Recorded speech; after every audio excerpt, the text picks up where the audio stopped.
By the summer of 1941, Adolf Hitler appeared to stand at the zenith of his power. To the world, he seemed one of those rare historical figures whose ambitions unfolded with astonishing ease. In 1936, he reoccupied the Rhineland without firing a shot. 2 years later, he annexed Austria and a large part of Czechoslovakia. When the inevitable conflict finally erupted in 1939, Germany, under his leadership, crushed Poland in mere weeks. The ensuing period of relative calm, dubbed the Phony War, gave way in the spring of 1940 to the swift collapse of Norway, Belgium, the Netherlands, and France. By the summer of 1941, German forces had also secured the Balkans. Virtually all of Europe, from Spain to the Soviet frontier, lay under Hitler's iron grip. Yet how did this seemingly invincible ruler lose everything and end his life by suicide in a Berlin bunker? Let us examine some of the most critical miscalculations that sealed Hitler's fate in the Second World War. At the heart of Hitler's downfall lay his uncompromising and rigid political ideology. As Clausewitz famously observed, war is merely the continuation of politics by other means.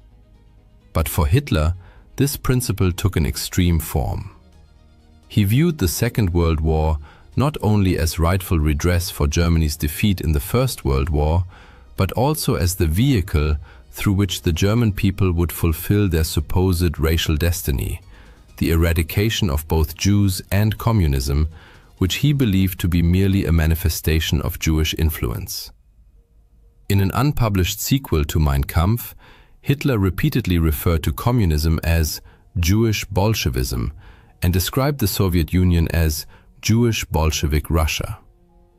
Given these convictions, it is unsurprising that the Soviet Union had accepted the 1939 non-aggression pact with Stalin only as a temporary expedient to secure victory in the West and avoid a two-front war like the one that had doomed Germany in 1914 to 1918. Yet his ultimate geopolitical aim remained the destruction and conquest of the Soviet Union. To Hitler, the USSR represented not just the epicenter of Jewish Bolshevism, but also vast, fertile territory ideally suited for German colonization once Jews and communists had been eliminated. This was the doctrine of Lebensraum, living space, the belief that ethnic Germans must displace the Slavic populations of Eastern Europe and Russia. As the German population grew, Hitler reasoned, it would require more land, and he intended to seize it by force. The concept of Lebensraum originated in 1901 with the writings of German geographer Friedrich Ratzel. Ratzel argued that every nation must be self-sufficient in resources and territory to defend itself effectively against external threats. Influenced by Darwin's theory of natural selection, Ratzel and his followers believed nations were locked in perpetual struggle for survival, and only the fittest would expand and thrive. For ethnic Germans, the lands of Eastern Europe were thus a biological necessity. The idea gained traction during the First World War, when Germany temporarily occupied large swaths of the East and established a military administration known as Ober-Ost. The indigenous peoples under Ober-Ost were treated as a reservoir of land and resources, while German culture was forcibly imposed upon them, a policy termed Kulturmission, cultural mission. The Treaty of Brest-Litovsk in early 1918 granted Germany vast territories far beyond Ober-Ost's original scope. But Germany's defeat later that year shattered these ambitions. Hitler never forgot this experience. He remained convinced that Germany's future Meta-Pause 6 2.0. Thus, rather than consolidating his gains at the height of his power, he deemed it imperative to invade the Soviet Union. For deeply ideological and historical reasons, he believed Nazi Germany and the Soviet Union could not coexist. One had to perish. This conviction led to his greatest strategic blunder, though far from his only one. The manner in which Hitler planned and executed Operation Barbarossa, the invasion of the Soviet Union, proved equally disastrous. He achieved total surprise when, on 22 June 1941, German artillery opened fire on unsuspecting Soviet troops. Yet, the timing itself was a critical error. Originally scheduled for May, the invasion was delayed until late June because Hitler had to intervene in the Balkans after his ally Benito Mussolini suffered humiliating defeats. Although the Balkan campaign succeeded, it cost him a precious month, a delay that would prove decisive.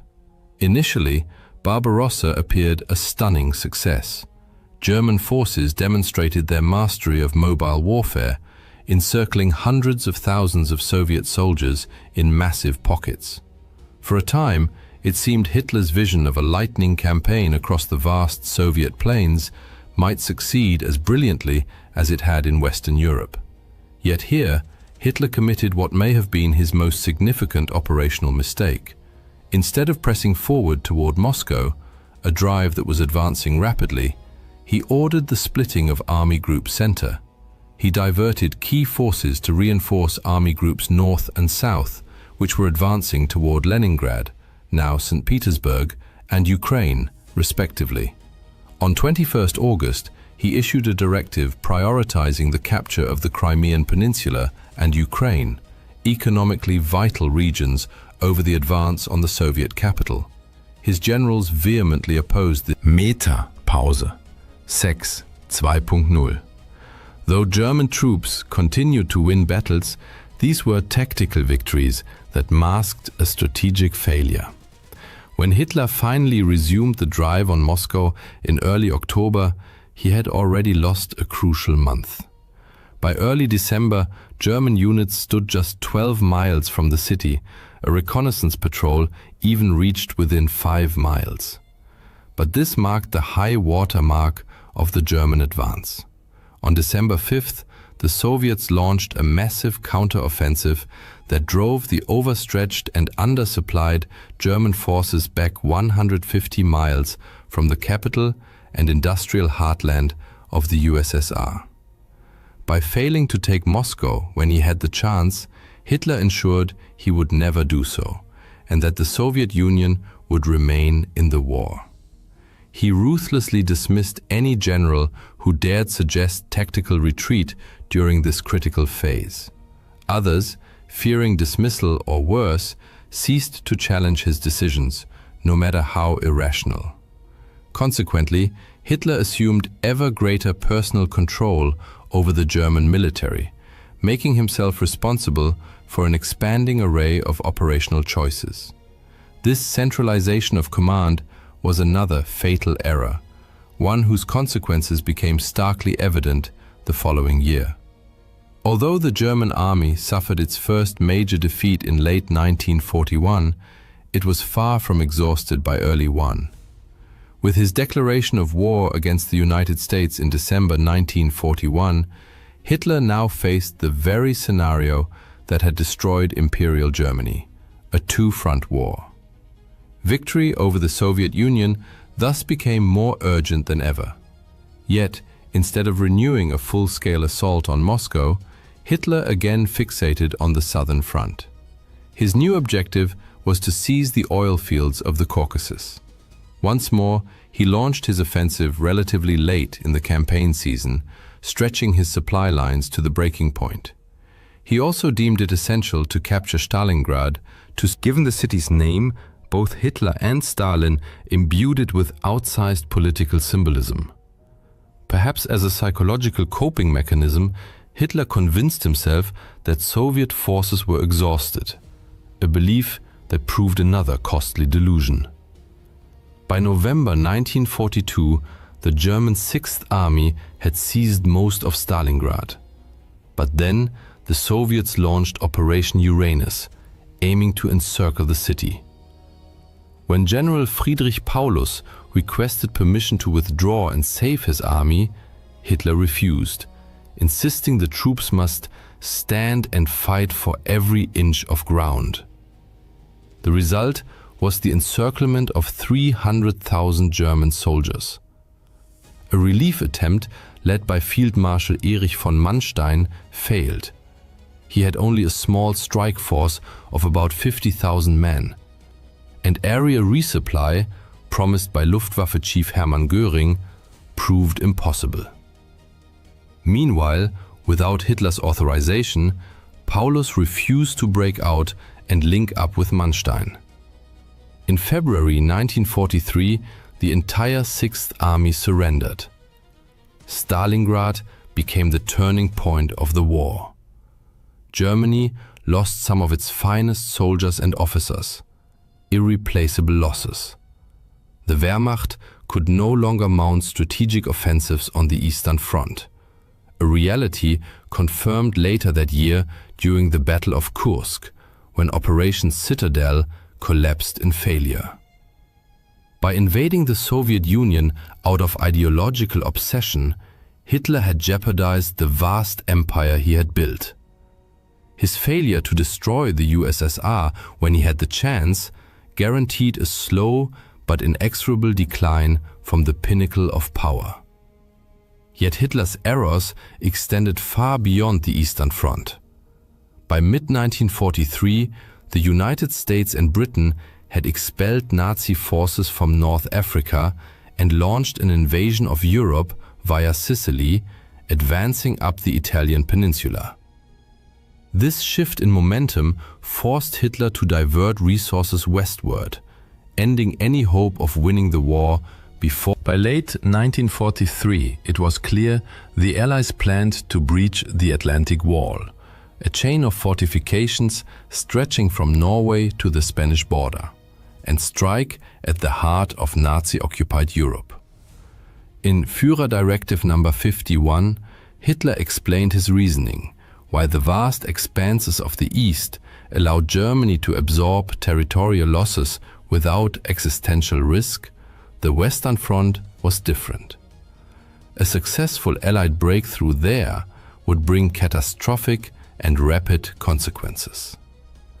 All signs pointed to an imminent invasion, no later than spring, possibly sooner. Therefore, further weakening the Western defenses for the sake of other theaters was unacceptable.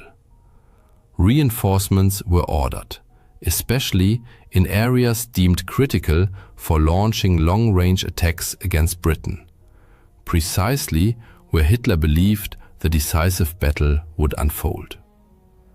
By this stage, despite worsening military realities, Hitler's confidence in his own military genius had only grown. He continued to centralize command, a tendency that inadvertently aided Allied deception efforts. The command structure of German forces in the West was paradoxically fragmented. Not all armored units answered to the theater commander, Field Marshal Gerd von Rundstedt.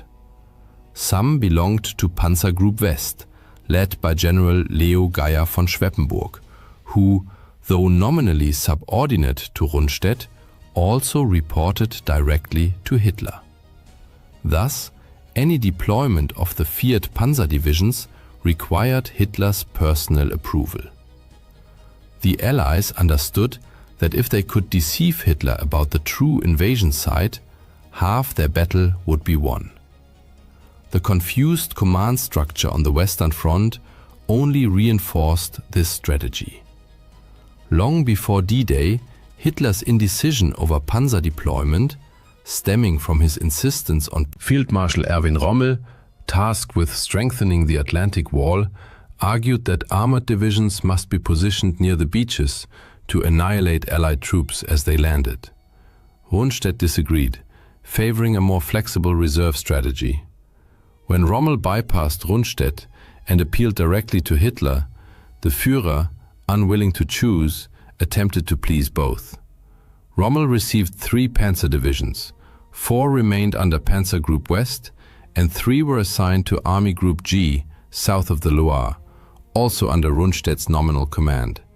As a result, on D-Day, Germany's best mobile forces were disastrously dispersed, with some stationed far from the invasion zone in a sector of negligible strategic importance. This was not Hitler's only blunder during the Normandy campaign. Allied deception operations, most notably Operation Fortitude, exploited the very logic outlined in Hitler's Directive Number 51. Since only a few locations offered viable conditions for a large-scale amphibious landing, the Allies focused their deception on convincing Hitler that the main invasion would come at the Pas de Calais, not Normandy. And Hitler, blinded by ideology and overconfidence, fell for it. The Allies' plan was to convince Hitler that the invasion would target Calais, the closest point across the English Channel. To reinforce this illusion, they created a fictitious formation, the 1st United States Army Group, FUSAG, which was to be commanded by General George S. Patton, widely regarded as one of the Allies' finest field commanders. The most famous element of this deception involved inflatable tanks, trucks, artillery pieces, and other military equipment visible to German aerial reconnaissance. But this was only the beginning.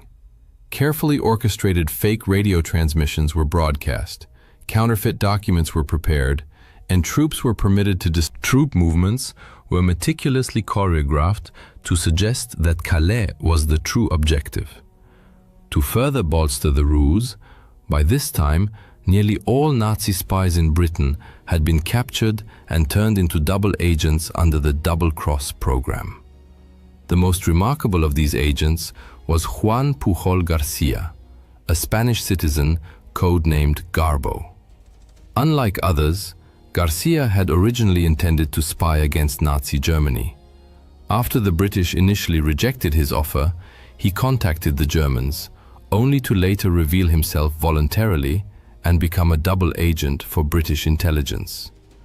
Garcia fabricated an entire network of 27 sub-agents, each equipped with highly detailed, plausible backstories.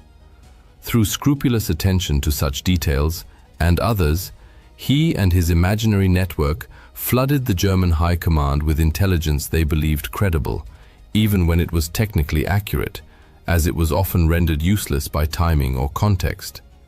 This modus operandi dated back to 1942, when Garcia provided the Germans with just enough truthful details about Operation Torch landings to establish his credibility. The success of the D-Day landings on June 6th was only the first step toward breaching the Atlantic Wall and liberating Western Europe from Nazi control. Once ashore, the Allies needed to convince Hitler that the Normandy landings were merely a diversion, and that the real invasion was still to come at Calais. It was critical to prevent the Nazis from committing their full strength, especially their panzer divisions, to Normandy. Otherwise, the invasion might be driven back into the sea. On June 5th, Garcia sent his German handlers a warning that an urgent message would follow in the early hours of June 6th. He intended to report detailed intelligence confirming an imminent assault on Calais.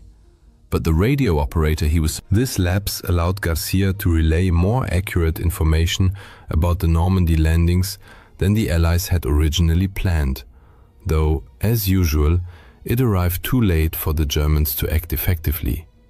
Garcia further cemented his credibility by expressing indignation. "I cannot accept excuses or negligence. Were it not for my ideals, I would abandon this work." Then, on June 9th, he informed the German High Command that the true invasion was still pending at Calais, backing his claim with forged documents that purported to reveal the elaborate structure of the FUSAG-led invasion plan under Patton. For Hitler, who had long believed Calais was the most likely invasion site, these reports were especially persuasive, as they appeared to validate his own military judgment. Field Marshal von Rundstedt was equally deceived. As a result, only a handful of tanks were deployed against the Allies during the critical early phase of Operation Overlord. On 29 July, nearly 2 months after D-Day, Hitler awarded Garcia the Iron Cross for his exceptional service to Germany. Even in August, numerous German forces, including 2 panzer divisions and 19 infantry divisions, remained stationed at Calais, awaiting an invasion that would never come. By then, it was far too late for the Nazis to push the Allies back into the Channel. Hitler's unwarranted self-confidence as a military leader and the chaotic command structure that reflected it cost him the chance to prevent the Allies from breaking through the Atlantic Wall and opening a 2-front war. Ironically, Hitler had been right about one thing. His earlier warning in Führer Directive No. 51 had come true. Yet his last gamble, the Battle of the Bulge in December and January, ended in failure. Less than a year after D-Day, Hitler shot himself in his Berlin bunker as Soviet forces, whose invasion he had so confidently dismissed, closed in on his position. This trait may even drive their initial quest for power. Once in control, however, megalomania tends to intensify. In Hitler's case, the combination of an already unstable personality, a grandiose millenarian ideology, and absolute dictatorial authority created the perfect conditions for self-destructive decisions made without informed criticism. Competent subordinates feared speaking up, lest they be dismissed, or worse. Adolf Hitler was far from the only dictator, before or since, to exhibit this pattern of behavior. But he remains the most infamous, not only for the war and genocide he unleashed, but also for the catastrophic strategic blunders he made in waging it. In numerous instances, Hitler could have averted defeat by choosing differently, but time and again he chose wrongly. On June 22, 1941, in the early hours of the morning, German shells rained down on the Brest fortress, reducing barracks to rubble and cutting off radio communications. Red Army soldiers, emerging from clouds of dust and making their way into shattered bunkers, found themselves completely encircled, cut off from command and facing vastly superior enemy forces. Despite this, they fought with unwavering determination. While fortress defenders withstood relentless assaults from aircraft, artillery, and flamethrowers, Soviet civilians risked their lives to deliver ammunition, and nurses braved enemy fire to drag the wounded off the battlefield. Graffiti scrawled on the fortress walls, "I am dying, but I will not surrender," became a powerful symbol of their indomitable spirit and desperate resistance. In the months leading up to that tragic June of 1941, the Soviet Union appeared to be at peace with Nazi Germany. The two powers had signed the Molotov-Ribbentrop Pact in August 1939. Secret protocols of this agreement stipulated the division of Eastern Europe between them, while the public non-aggression clause allowed Germany to focus its military efforts on its Western allies. For Stalin, the pact was a calculated strategic move. He believed it would sow discord among Western capitalist powers, weakening their positions and, more importantly, buy the USSR valuable time to strengthen its military might. Seizing the opportunity, the Soviet Union moved beyond Poland to annex the Baltic states, Bessarabia, and northern Bukovina, significantly expanding its borders. Yet this expansion fostered a false sense of strategic security. Behind the scenes, however, intelligence reports carried alarming news. Soviet agents, border guards, and even foreign diplomats warned of growing German troop concentrations along the western frontier. He suspected the British of spreading disinformation to drag the USSR into war, and clung to Hitler's assurances that the massive German troop movements near the Soviet border were merely intended to keep aircraft out of range of British bombers. Even when the GRU and NKVD presented irrefutable evidence, troop concentrations and intercepted communications, Stalin dismissed much of it. Hitler himself had even sent Stalin a letter claiming that any German provocations would be the work of disloyal generals, urging Stalin not to respond with force, but instead to contact German officials through diplomatic channels. This reluctance to believe an invasion was imminent also stemmed from Stalin's profound distrust of his own military intelligence. The Great Purge of the late 1930s had decimated the Red Army and state security apparatus. Thousands of experienced officers, including most of the high command, had been dismissed, imprisoned, or executed. By 1941, a staggering 75% of Red Army officers had held their posts for less than a year. Experience had been replaced by obedience and fear, as a cautious and disoriented military hierarchy hesitated to deliver unwelcome news that might anger Stalin. Compounding these issues were serious flaws in Soviet deployment. The annexation of eastern Poland and the Baltics had shifted the USSR's western border 160 to 400 kilometers westward. Many fortifications along the old border were now obsolete, while Soviet divisions stationed in newly occupied territories were dangerously exposed. Airfields, barracks, and command centers lay vulnerable to immediate attack, as construction of new defensive positions had been delayed or cancelled altogether. Worse still, the Red Army lacked a deep defense system. Rather than deploying forces in echelons, with successive fallback lines and strategic reserves, many Soviet units were This meant that any German breakthrough of the initial defensive line would encounter little resistance beyond it.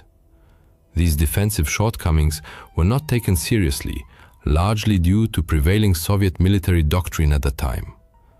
The Red Army in 1941 was structured primarily for offensive operations, reflecting the belief that any future war would involve subduing neighboring states.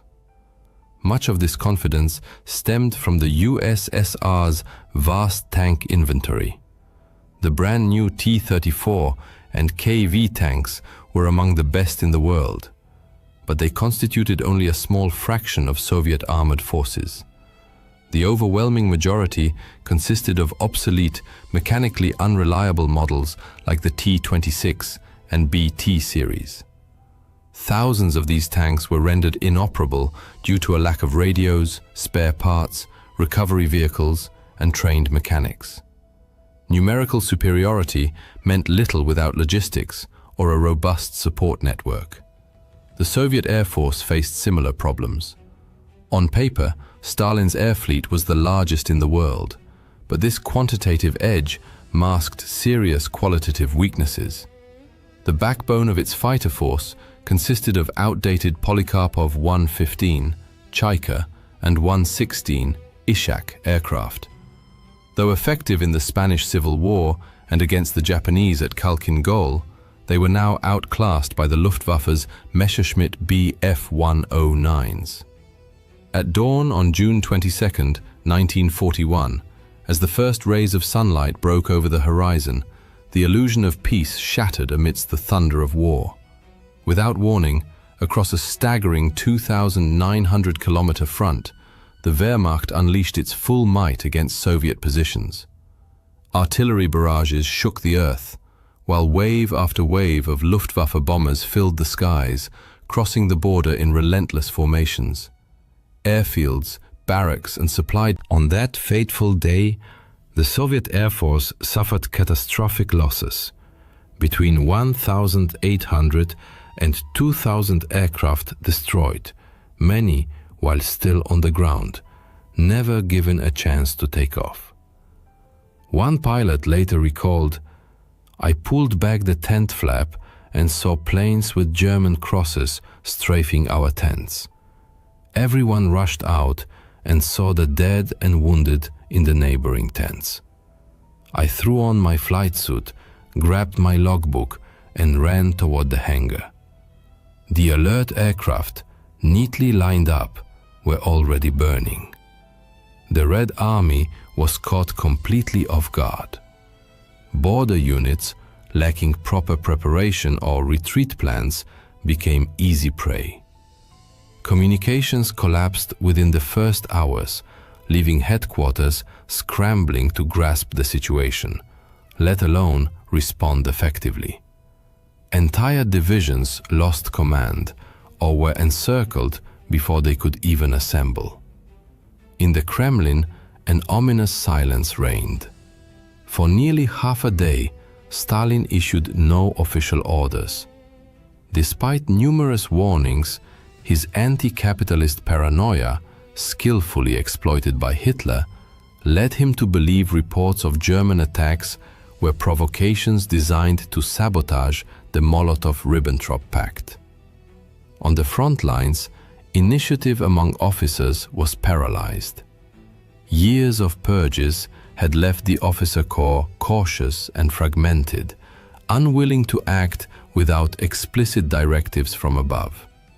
As the invasion deepened into Soviet territory, commanders faced an agonizing dilemma: resist or wait for confirmation. General Rodion Malinovsky later recalled asking, "Can we open fire if the enemy invades our territory?" The reply, "Do not succumb to provocations and do not open fire." Yet even amid the chaos, pockets of Soviet resistance flared. One of the first serious obstacles for the Germans, Germany's 45th Infantry Division, expected to capture the complex within hours, but instead became mired in brutal close-quarters fighting, cut off from command and deprived of clear orders. The fortress defenders, turning its ruins into a labyrinth of improvised strongpoints, were joined by nurses and civilians. With no hope of reinforcement, they heroically held out for 8 days against artillery, flamethrowers, and airstrikes. Further north, in Lithuania, the Soviet 2nd Tank Division launched a desperate counterattack against the German 6th Panzer Division east of Raseiniai. Most Soviet tanks were quickly destroyed, but some heavy KV-2s inflicted significant damage on lighter German panzers. In one notable episode, a single KV-2 cut off a critical German supply route, holding it for nearly 2 days. Its crew withstood everything, from anti-tank guns and artillery to satchel charges, before the tank was finally disabled. Though isolated, this action proved that, when properly employed, Soviet armor could outmatch the Germans tactically. Back in the Kremlin, the silence persisted. For hours after the invasion began, no official directives were issued. Stalin, overwhelmed by indecision, remained convinced the massive assault was merely a provocation by rogue German generals. He continued forbidding his commanders from crossing the border and ordered them to avoid any action that might escalate tensions. Even as German divisions flooded Soviet territory, Stalin kept trying to reach Berlin by phone, convinced Hitler would rein in his army.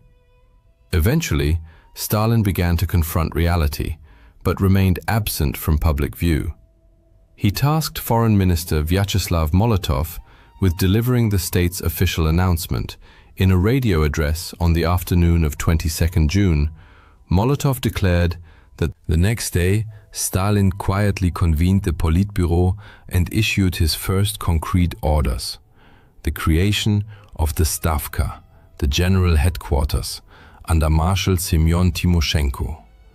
Defensive lines were drawn. The Soviet Union was now fully at war.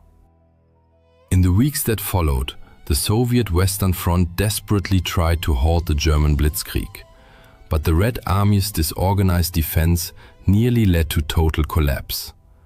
Massive encirclements at Bialystok and Minsk trapped 4 entire armies. By July 9th, over 341,000 Soviet troops had been killed, gone missing, or taken prisoner. Material losses included thousands of tanks, artillery pieces, and aircraft. The situation in the south was no better. By early August, German and Romanian forces had advanced deep into Ukraine, reaching the Dnieper River and trapping 2 more Soviet armies in the Uman pocket. By early August, the situation along the Eastern Front remained dire. Behind the front lines, where the Luftwaffe reigned supreme, Soviet infrastructure suffered relentless bombardment. Factories, supply depots, and critical transportation hubs were devastated by continuous air raids. The few surviving rail lines became clogged with retreating troops, streams of refugees, and broken-down equipment, creating unimaginable chaos. Ammunition depots and airfields under enemy fire had to be abandoned in haste. The scale of the catastrophe forced the Soviet state to launch an unprecedented emergency operation. Key industrial plants were dismantled and evacuated eastward by rail. Even under constant German air attacks, the Soviets managed to relocate their industry beyond the reach of advancing troops. The increased distance from the front lines gave Soviet factories the breathing room needed to ramp up production of vital war material, ammunition, vehicles, and aircraft. In the Kremlin, Soviet leadership gradually. After 10 days of public silence, Stalin finally addressed the nation by radio on the 3rd of July. Gone was the language of diplomacy. Abandoning his formal tone as General Secretary, he called on citizens to defend the motherland, form partisan detachments behind enemy lines, and prepare for a long, brutal war. A month later, Stalin quietly assumed the role of Supreme Commander-in-Chief. As the Red Army began achieving more successes on the battlefield, Stalin's public profile grew. As Supreme Commander, he placed the defense of the entire USSR squarely on his shoulders. By mid-July, the Red Army was exhausted and bleeding, but not broken. As German forces advanced toward Moscow, the Soviets managed to stabilize the front enough to halt their advance near Smolensk. From early July, Marshal Timoshenko threw every available resource into stopping the German breakthrough. By month's end, Army Group Center succeeded in encircling the city and several Soviet field armies, but at a heavy cost. Not only did significant numbers of troops from the 19th and 20th armies break through back to Soviet lines, but the delay disrupted the German timetable for Operation Barbarossa, further straining their already fragile logistics. By late August, the Red Army was ready to strike back. West of Smolensk, Soviet forces under General Georgy Zhukov launched a successful counteroffensive near the town of Yelnya. Though costly and of limited strategic value, the operation provided a crucial morale boost. It marked the first time Soviet troops had forced the Germans into retreat. While major battles raged along the main front, resistance also began to coalesce in occupied territories. In the forests and villages of Belarus, Ukraine, and Western Russia, isolated soldiers, political officers, armed with little more than determination and minimal support, these early partisan units sabotaged railways, ambushed convoys, and carried out assassinations before vanishing back into the woods. By late summer, coordination with the NKVD improved, and partisan detachments became more structured and integrated into broader NKVD operations. Though they couldn't stop the German advance, their actions forced the Wehrmacht and SS to divert precious resources to secure rear areas, further straining German supply lines. Meanwhile, other branches of Soviet intelligence worked quietly in the shadows. Cryptanalysts of the NKVD under Sergei Tolstov successfully decrypted Japanese diplomatic communications, leading Soviet leadership to conclude that Japan would not attack the USSR. Meanwhile, Red Army codebreakers began intercepting messages exchanged between the Romanian High Command and General Erich von Manstein's forces in Ukraine, providing a broader understanding of the strategic situation. By late summer 1941, frontline Soviet commanders reported an unexpected shift in German activity. Armored units that had been advancing directly toward Moscow were diverting north and south. The Soviet High Command realized the Germans were no longer focused solely on the Central Front. In the south, Red Army commanders warned of a massive buildup of enemy forces targeting Kiev, but Stalin refused to authorize a retreat. Instead, the Southwestern Front mounted a valiant yet ultimately futile defense of Ukraine, resulting in its encirclement and destruction. Total losses amounted to nearly 760,000 men, with over 486,000 killed or missing. General Mikhail Kirponos, commander of the Southwestern Front, also perished in combat. Despite these catastrophic losses, while the Southern Front collapsed, the Central Sector remained quiet, granting the Soviets precious time to form new armies, regroup their defenses, and continue evacuating industry eastward. In the north, defenders of Leningrad held the line against combined forces of Army Group North and Finnish units in Karelia, which reached the city's outskirts by September. Germany's 4th Panzer Group spearheaded the assault but failed to break through. Instead, the Wehrmacht encircled Leningrad, initiating a siege that would last 872 days. Within the city, Red Army troops established a formidable defensive perimeter, significantly reinforced by naval units from the Baltic Fleet and over 135,000 members of the People's Militia. Civilians were issued rifles and immediately deployed to frontline positions. Those who remained in the city soon endured unbearable suffering. Starvation, relentless bombardment, and disease claimed hundreds, then thousands of lives daily. With the city entirely cut off, relief efforts were extremely difficult.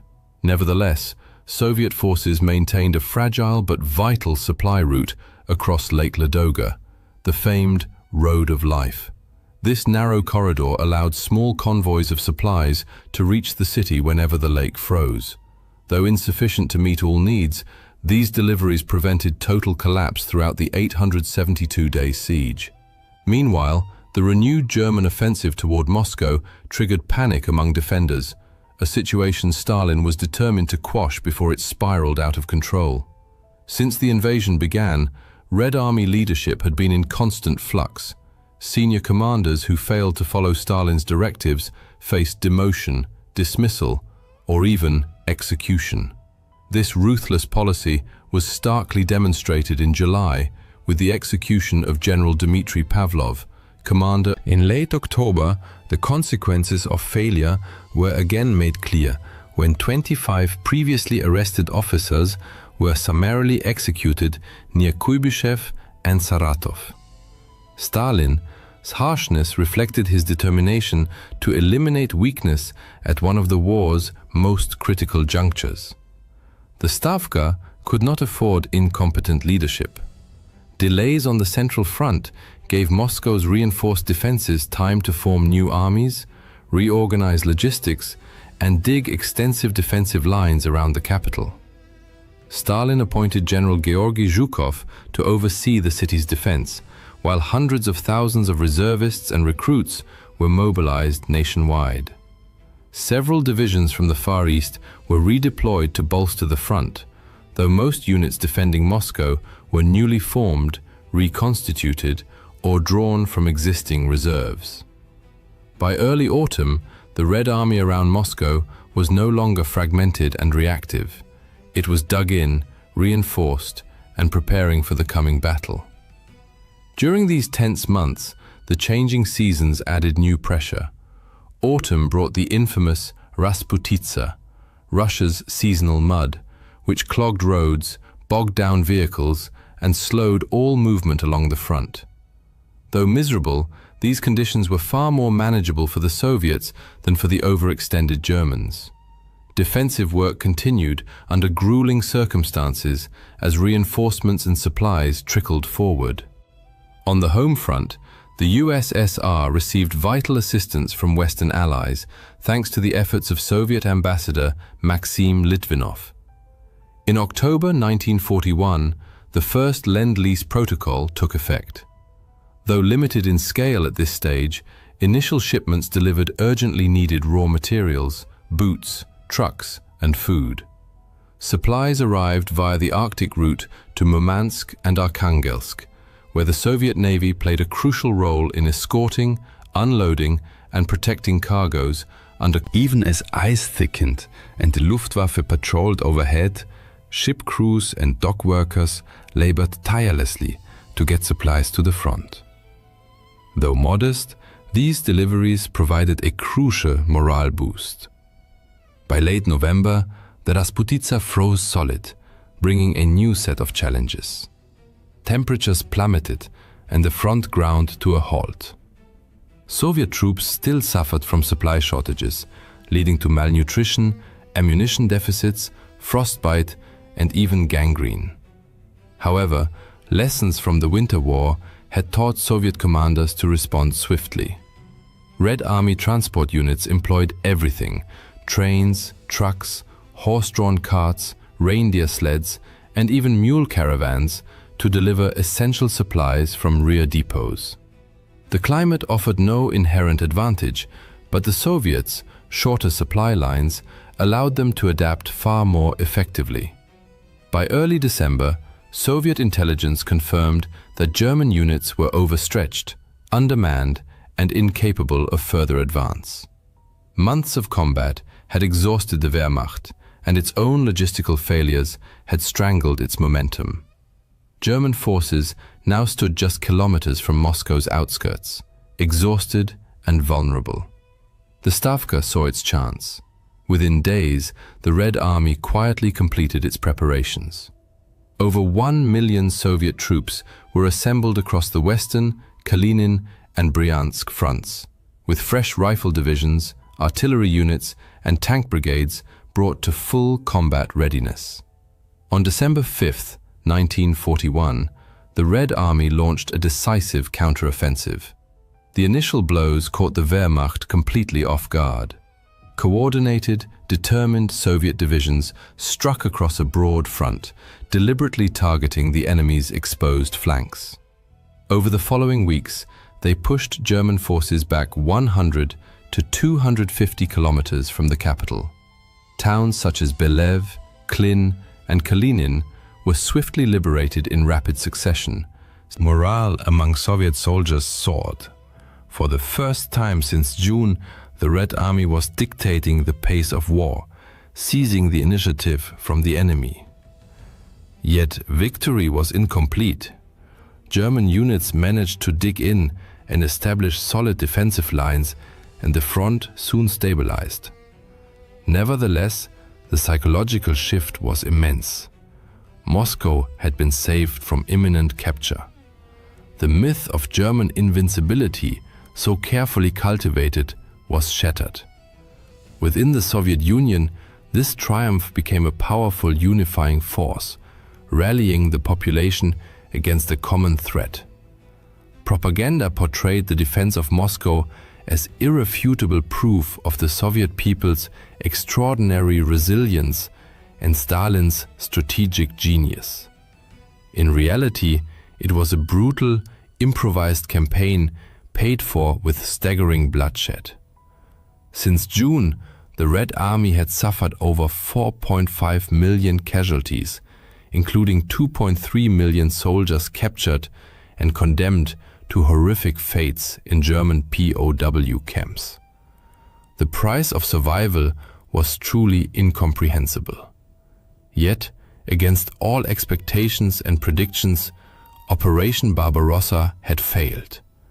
Moscow still stood, unconquered and defiant. The Red Army, having withstood the fiercest onslaught in modern history, had weathered the storm and altered the course of the war. On the 6th of August 1945, at 8:01 a.m., the world was shaken by an explosion that, in mere seconds, claimed the lives of countless Japanese civilians. That morning became one of the most tragic and harrowing moments in the history of the land of the rising sun. People were heading to work as usual, children were on their way to school, and everyday life bustled through the streets and homes. Suddenly, however, an object appeared in the sky, only to crash to the ground moments later, triggering a colossal explosion. Thick smoke filled the air, a massive fireball engulfed everything, and destruction stretched as far as the eye could see.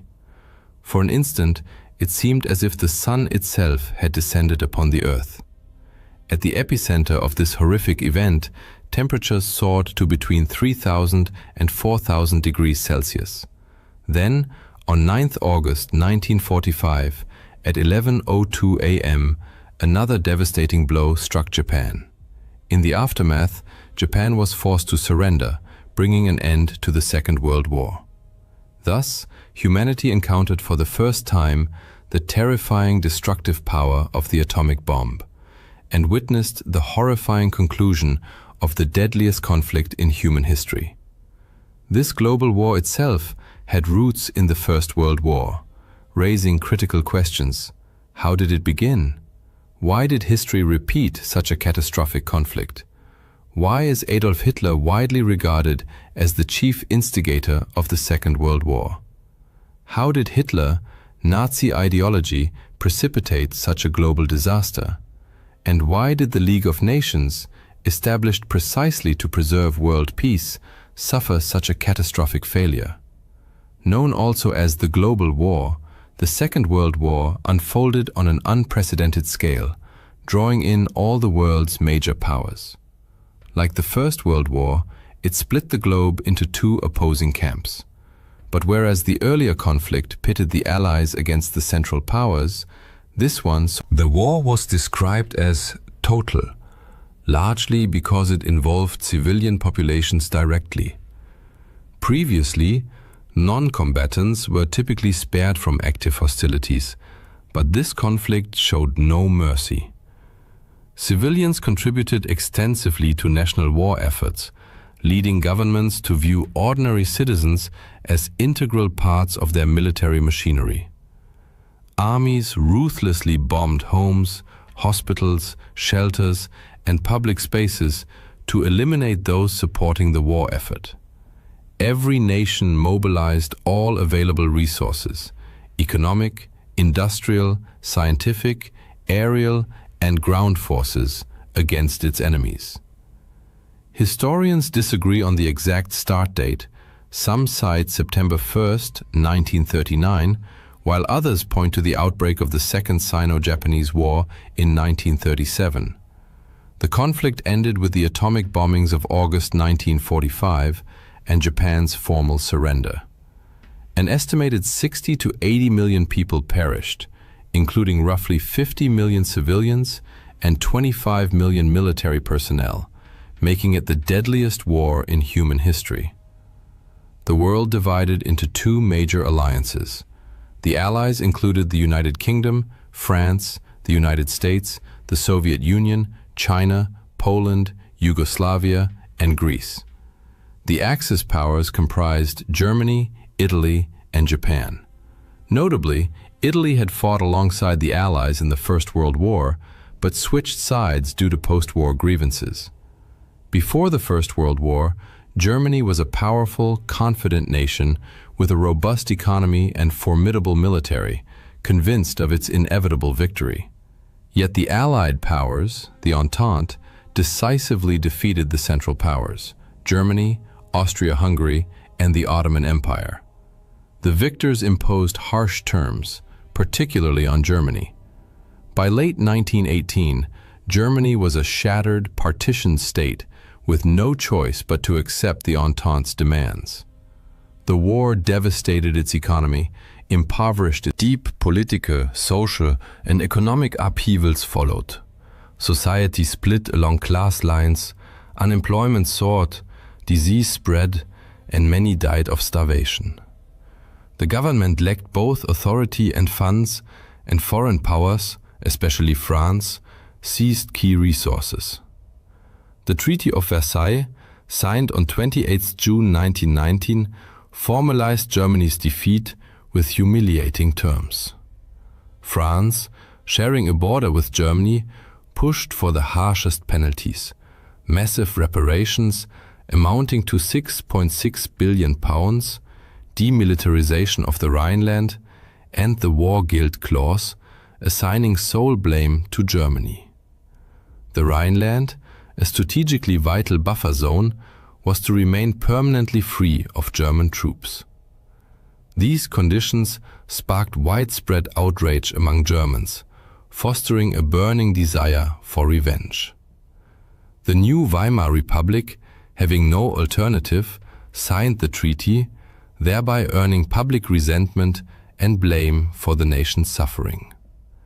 As a result, Germany lost all its overseas colonies, 10% of its population, 13% of its territory, 75% of its iron ore, and 26% of its coal reserves. Meanwhile, the League of Nations, founded in 1919 to prevent future wars, proved ineffective. Lacking its own military and undermined by non-participation, the US never joined, and withdrawals, including Germany and the USSR, it failed to stop aggression. Its collapse became a key factor enabling the Second World War. Germany's post-war economic woes were compounded by reparations. Hyperinflation ensued, people needed wheelbarrows of banknotes to buy bread, children played with bundles of cash, and the currency became nearly worthless. In response, the US introduced the Dawes Plan in 1924, stabilizing the economy until 1928. But the 1929 Wall Street crash triggered a global depression. American aid ceased, delivering a double blow to Germany. By 1932, industrial output had dropped by 40%, and desperate citizens marched with signs reading, "Willing to do any work." Public trust in the Weimar government evaporated. Adolf Hitler exploited this chaos. Once an aspiring artist from an ordinary family, he rose by harnessing popular despair. Through charismatic speeches, mass rallies, and relentless propaganda, he promised to overturn the Versailles Treaty, restore Germany's glory, and exact revenge. His Nazi party gained massive support, and on the 30th of January 1933, President Hindenburg appointed him Chancellor. Hitler then pushed through the Enabling Act, granting him dictatorial powers and transforming Germany into a totalitarian state. He swiftly reshaped the nation, withdrew from the League of Nations in 1933, remilitarized the Rhineland in 1936, annexed Austria in 1938, the Anschluss, and occupied Czechoslovakia. To justify invading Poland on the 1st of September 1939, the Nazis staged a false flag attack using German soldiers dressed as Poles. Britain and France, bound by treaty to defend Poland, declared war on the 3rd of September, joined by Australia, New Zealand, South Africa, and Canada. Italy and Japan, though former Entente allies, now sided with Germany. Italy felt betrayed after the First World War, its territorial demands ignored, its economy worsened, fueling resentment toward the Allies. Initially, Hitler secured a non-aggression pact with the Soviet Union, agreeing to jointly invade and partition Poland. Both powers attacked in September 1939 and divided the country. Outraged, Britain and France rejected Hitler's subsequent peace overtures, ensuring the war's continuation. As Germany expanded westward, the Soviet Union also seized territory, occupying eastern Poland, then the Baltic states, Estonia, Latvia, Lithuania, and invading Finland. This aggression led to the USSR's expulsion from the League of Nations, further exposing the organization's impact. On the other hand, Hitler's ambition to seize ever more territory continued to grow, culminating in the German invasion of Denmark and Norway in April 1940. The primary objective was to secure iron ore supplies from Sweden, which the Allies were attempting to disrupt. In fact, The Allied powers had actively sought ways to halt these shipments, including plans to cut off the flow of Swedish iron ore to Germany, but their efforts failed. Germany swiftly overran both Denmark and Norway. This success, however, heightened German concerns about France's ongoing involvement in the war. Rather than launching a direct assault, Germany devised a strategy reminiscent of World War I, attacking France through Belgium. Italy, aligning itself with Germany, declared war on France on 10 June 1940. By 14 June, German and Italian forces had reached Paris, compelling France to surrender. Just 8 days later, France formally signed an armistice with Germany, acknowledging defeat. Germany's rapid victory over France, achieved in mere weeks, was a stunning military feat that sent shockwaves across the globe. Fear of Hitler spread rapidly. No nation wished to provoke him. His name became synonymous with terror, yet Britain refused to yield. Rejecting Hitler's peace overtures, Britain stood firm, prompting the outbreak of the Battle of Britain in July 1940. The Royal Air Force proved formidable, engaging the Luftwaffe in intense aerial combat. Despite Germany's relentless bombing of British cities, Britain remained defiant. Meanwhile, Hungary, Slovakia, and Romania joined the tripartite pact between Germany, Italy, and Japan, significantly bolstering the Axis powers. Emboldened by this support, Italy invaded Greece. Britain intervened, successfully repelling Italian forces. In response, Hitler dispatched German troops to aid Italy, leading to a joint Axis. By 1940, Hitler appeared unstoppable, with much of Europe either conquered or aligned with him. At the height of his power, however, he made a fateful error. Convinced of his inevitable victory, he turned toward fulfilling his long-held ambition, the conquest of Eastern Europe, then part of the Soviet Union. In June 1941, Germany launched Operation Barbarossa, violating the Molotov-Ribbentrop Pact. Initially, German forces advanced deep into Soviet territory, capturing vast areas. But by December, the brutal Russian winter set in, a condition only the Red Army was prepared to endure. The German offensive stalled, and Soviet counterattacks eventually pushed the Wehrmacht all the way back to Berlin. Hitler's inability to fight a two-front war against Britain in the west and the USSR in the east proved catastrophic. While Europe burned, the United States maintained neutrality, until Japan's surprise attack on Pearl Harbor on December 7, 1941. This act of aggression drew America into the war, dramatically altering its course. As the tide turned against Germany, Hitler chose to remain in Berlin. Upon learning of Germany's imminent surrender, he committed suicide with his wife, ending the reign of one of history's most dangerous dictators. Germany formally capitulated shortly thereafter. Japan, however, continued to resist. In response, the US made the unprecedented decision to use atomic weapons. On the 6th and 9th of August 1945, American bombers dropped nuclear bombs on Hiroshima and Nagasaki, causing unprecedented destruction and loss of life. Japan surrendered on September 2, 1945, bringing World War II to a close. The war left an indelible scar on the world. For the first time, humanity witnessed destruction on such a scale, exacerbated by the horrifying debut of nuclear warfare. In its aftermath, nations raced to develop their own atomic arsenals. Millions had perished. Europe's economy and infrastructure lay in ruins. Even victorious powers faced severe hardship.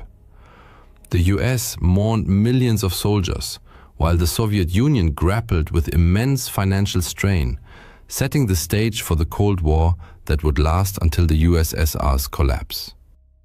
The war also marked the twilight of colonialism. Dictatorships fell in Germany and Italy. Germany itself was divided, the West occupied by the US, Britain, and France, the East controlled by the Soviet Union. Across Asia and Africa, independence movements surged. India, Myanmar, Egypt, the Philippines, Indochina, and Indonesia all sought and eventually achieved self-rule. Economic devastation and mass unemployment prompted the creation of the United Nations, which replaced the ineffective League of Nations and played a vital role in fostering global peace.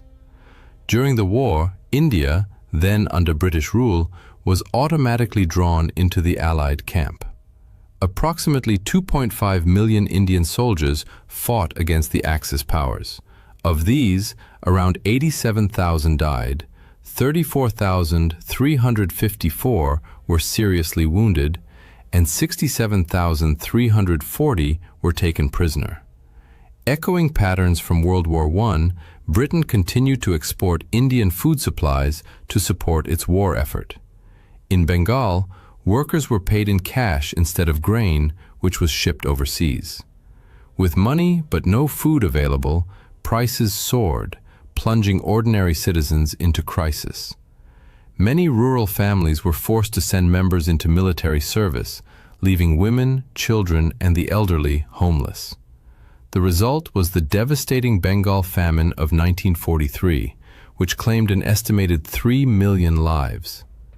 India had long served as a source of raw materials like jute and cotton for Britain, but the wartime extraction of food exacerbated national hardship. In the war's aftermath, the Quit India movement gained unstoppable momentum. Weakened by global conflict and unable to suppress mass resistance, Britain finally granted India independence in August 1947. World War II undoubtedly stands apart in the annals of human history as the largest and most destructive conflict ever waged. Like a merciless whirlwind, it swept across every continent, leaving behind millions of shattered lives and shaping the world we know today. But what caused this outcome? Why did the Allies prevail? Or perhaps a more fitting question would be, why did the Axis powers collapse? By delving into the archives of World War II, we embark on a journey through pivotal events, turning points, and the fates of individuals who determined the outcome of this global drama. Our story begins in the 1920s. At that time, 6 great powers dominated the international stage, but 2 stood out unmistakably as true global superpowers, both of which would later join the Allied cause. Great Britain, mistress of the seas, ruled the largest empire in history, its mighty navy commanding the oceans without rival. The United States, meanwhile, was the wealthiest nation on Earth and the financial hub of the planet. Yet in 1929, the world changed beyond recognition. The global economy collapsed into the depths of crisis, and both Britain and the US effectively withdrew from the world stage. In this chaos, nationalist governments sprang up worldwide like mushrooms after rain, most prominently in Germany and Japan.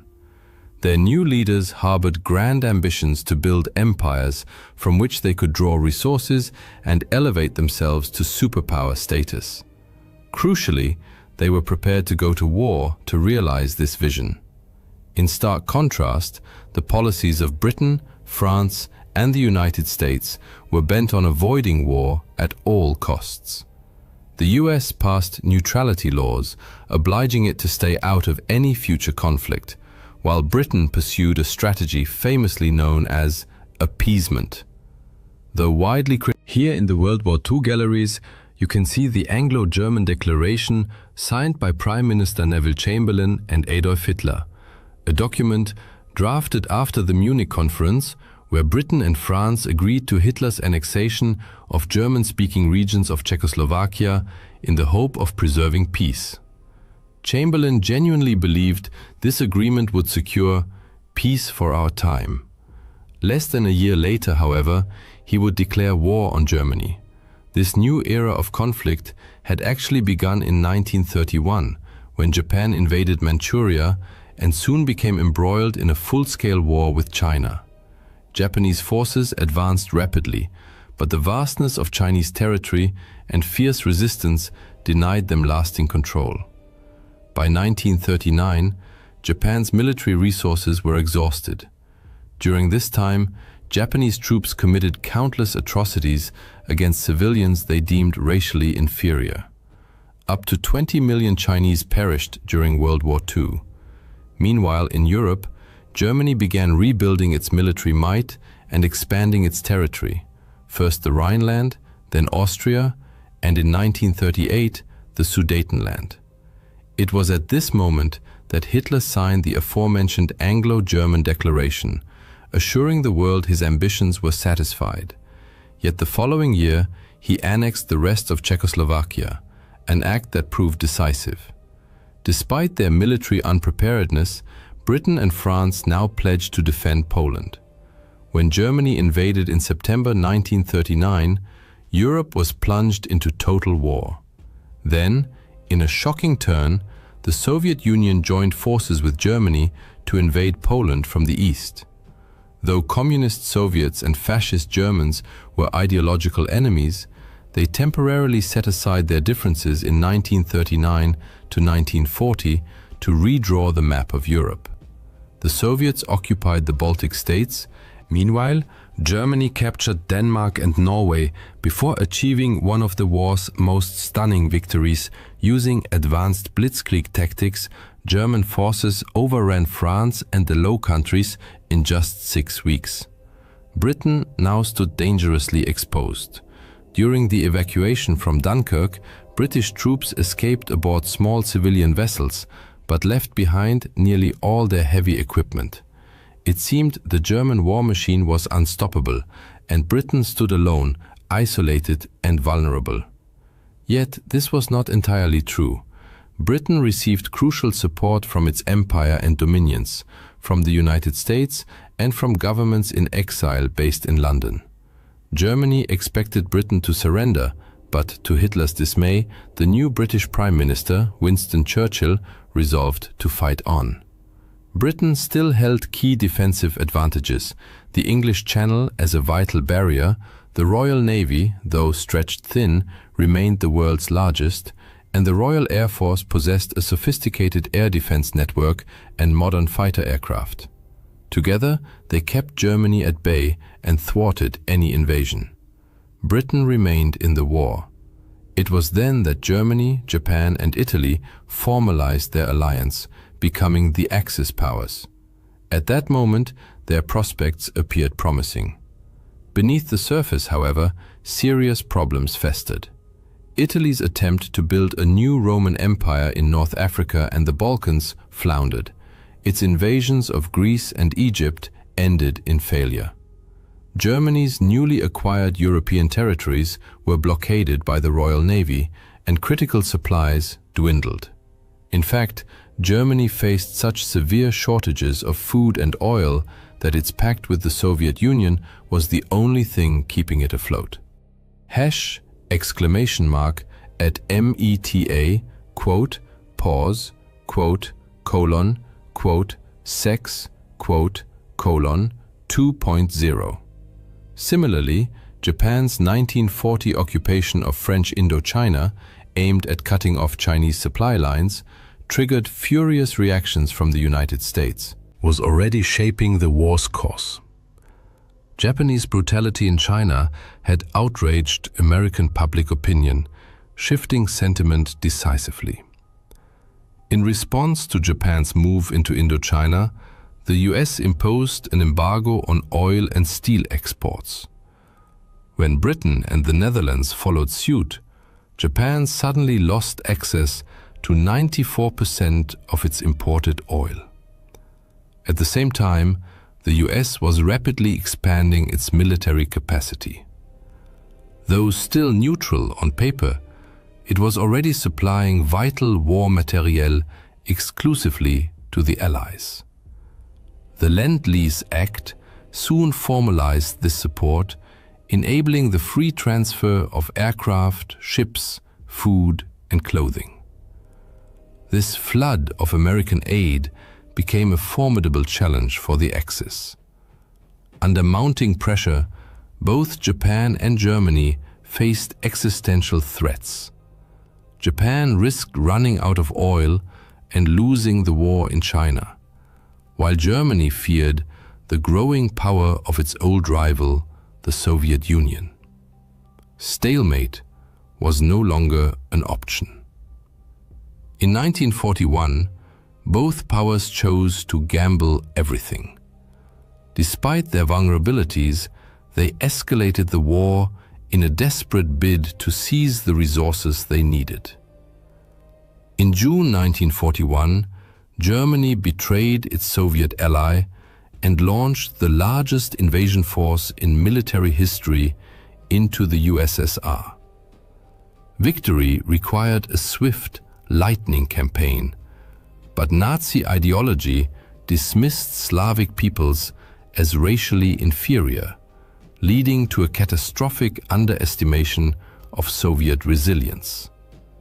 Hitler famously declared, "We need only kick in the door and the whole rotten structure will collapse." This arrogance would prove fatal.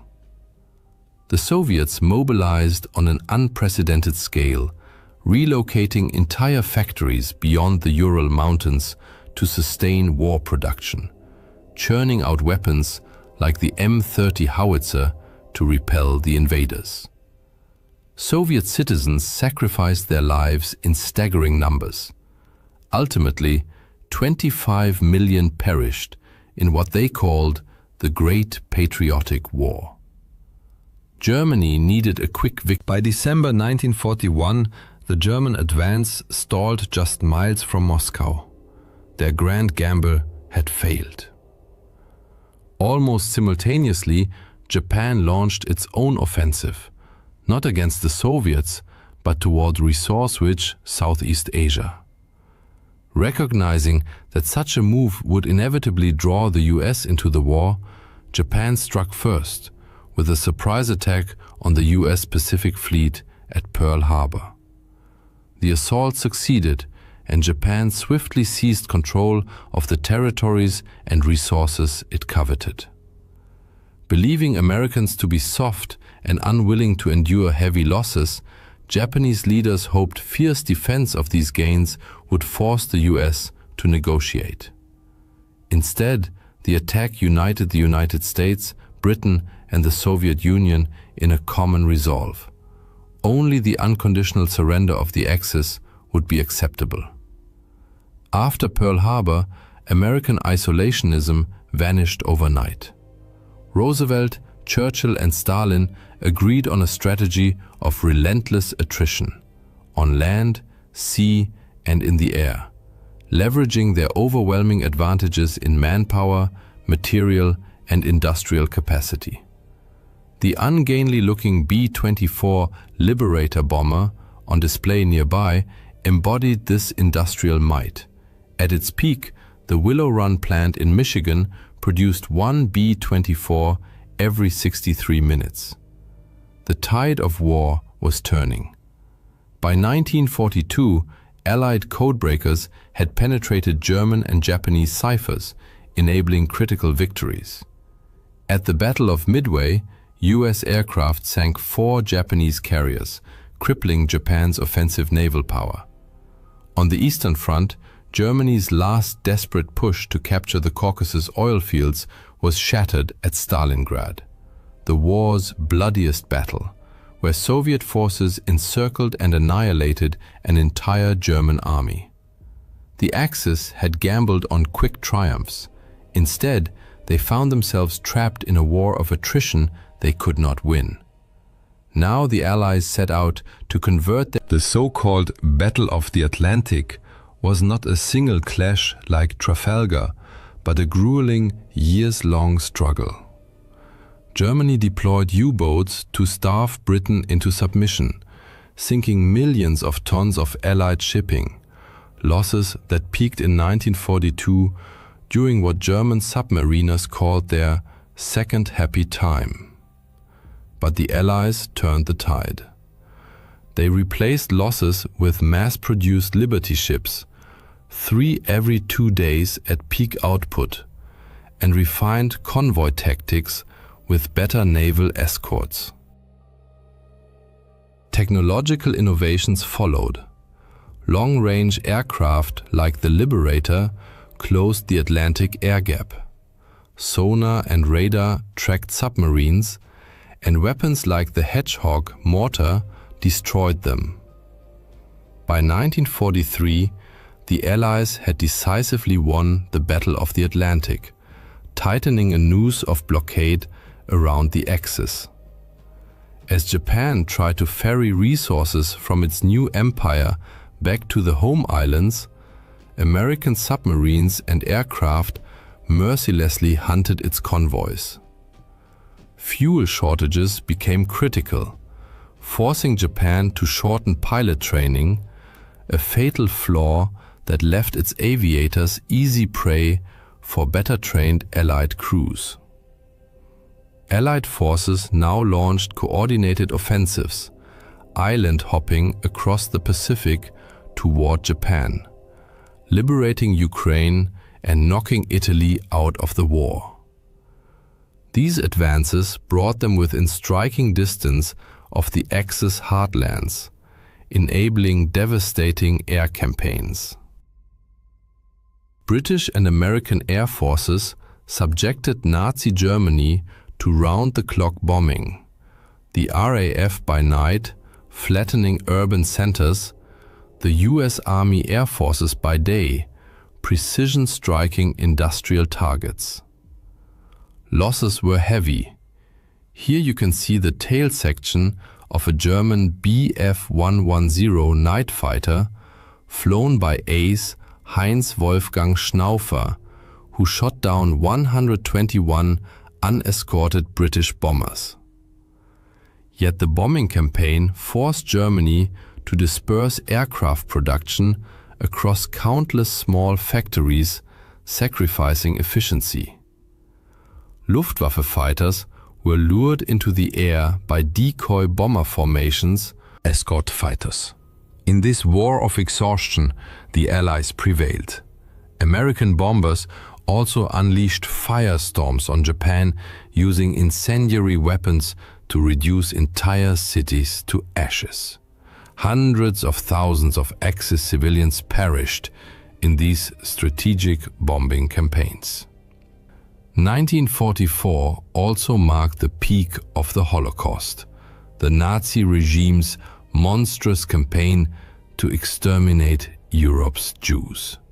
6 million Jews were starved, shot, or worked to death in a grotesque system that fed Germany's warped war economy. That summer, the Allies landed in Normandy on D-Day, beginning the liberation of Western Europe. Simultaneously, the Soviet Union launched Operation Bagration, a colossal offensive that shattered German forces in the east. Both campaigns succeeded spectacularly. The Allies not only outnumbered the Germans in troops and tanks, but also enjoyed superior logistics, supplying their armies with trucks, while the Axis still relied heavily on horse-drawn transport. Allied leadership had learned the lessons of modern warfare. Early in the war, the Germans had empowered frontline commanders with significant autonomy, a doctrine that delivered stunning success in the 1940 campaign against France. For comparison, Stalin appointed himself Supreme Commander-in-Chief of the Soviet forces. His epaulets are displayed here.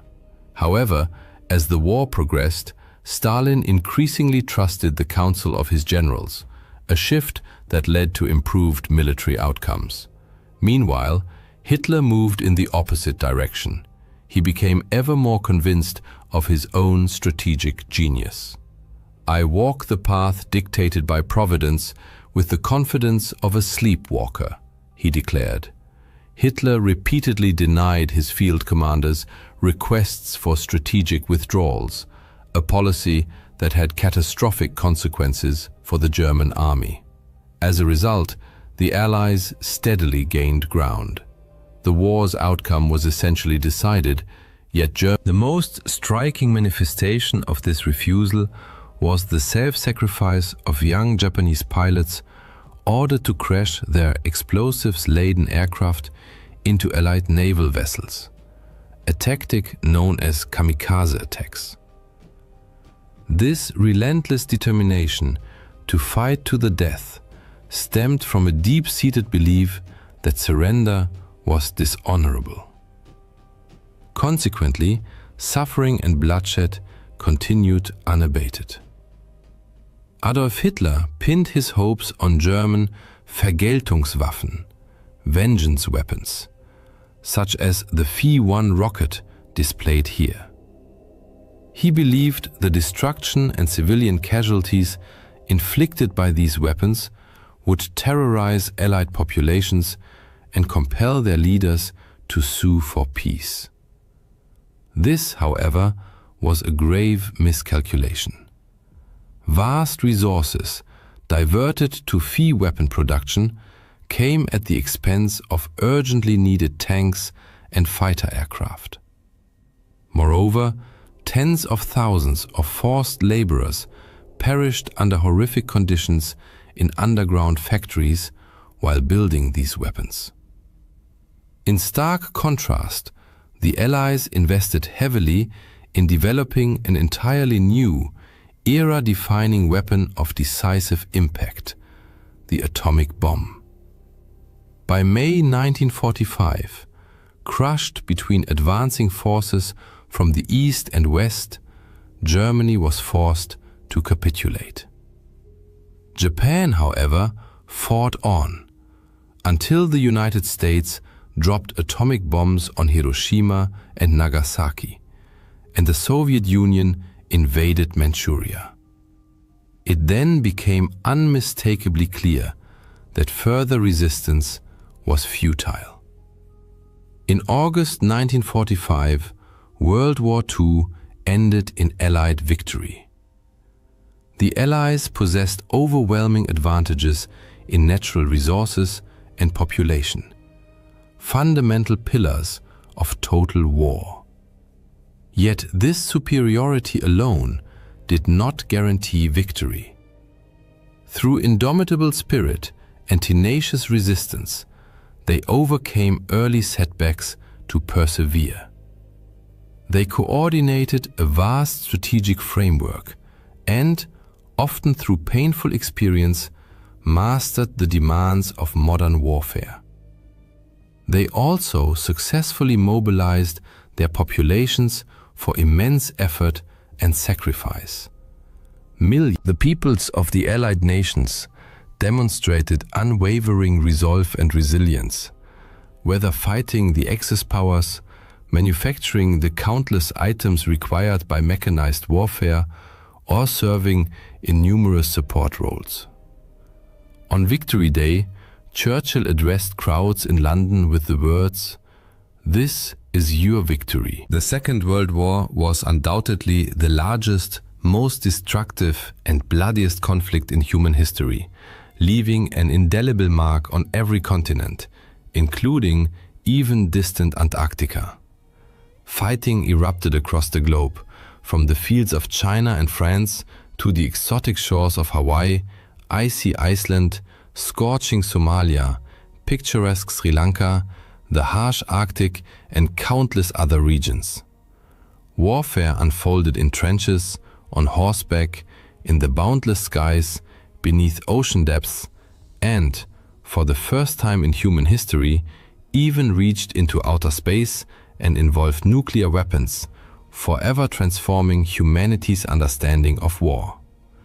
This global conflict radically reshaped the world order. Powerful European empires, British, French, Dutch, and others, never fully recovered from the blows they sustained. The remainder of the 20th century came to be dominated by two new superpowers, the United States of America and the Soviet Union, which dictated the geopolitical landscape for decades. In Asia, the war ultimately led to the triumph of the Chinese Communist Party, the dramatic division of Korea into two spheres of influence, and the birth of India as an independent nation. This raises several natural questions. When exactly did this monumental event take place? What were its key phases? And who were the main adversaries on the battlefields? Answering these questions is essential to understanding modern history. The precise start date of the Second World War depends on one's perspective. The conflict stemmed from deep-seated ambitions to expand empires, seize territory, assert dominance, accumulate wealth, and control resources.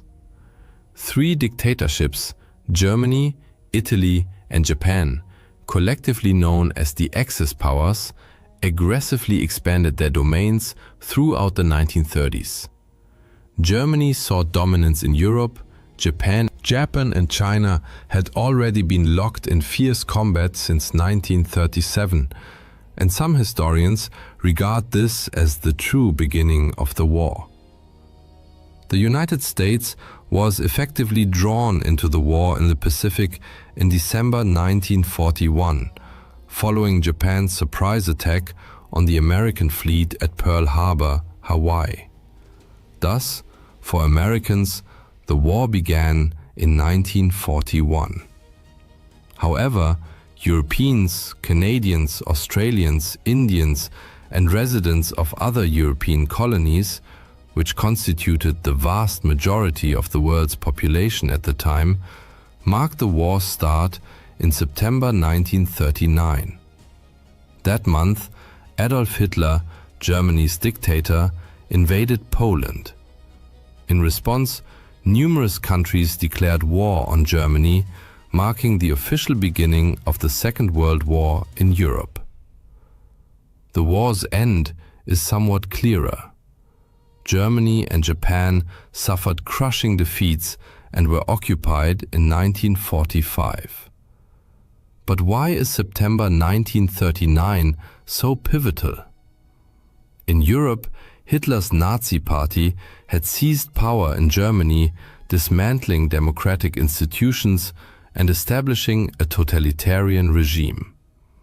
Under his rule, political opponents, Jews and other minorities were persecuted and concentration camps were built.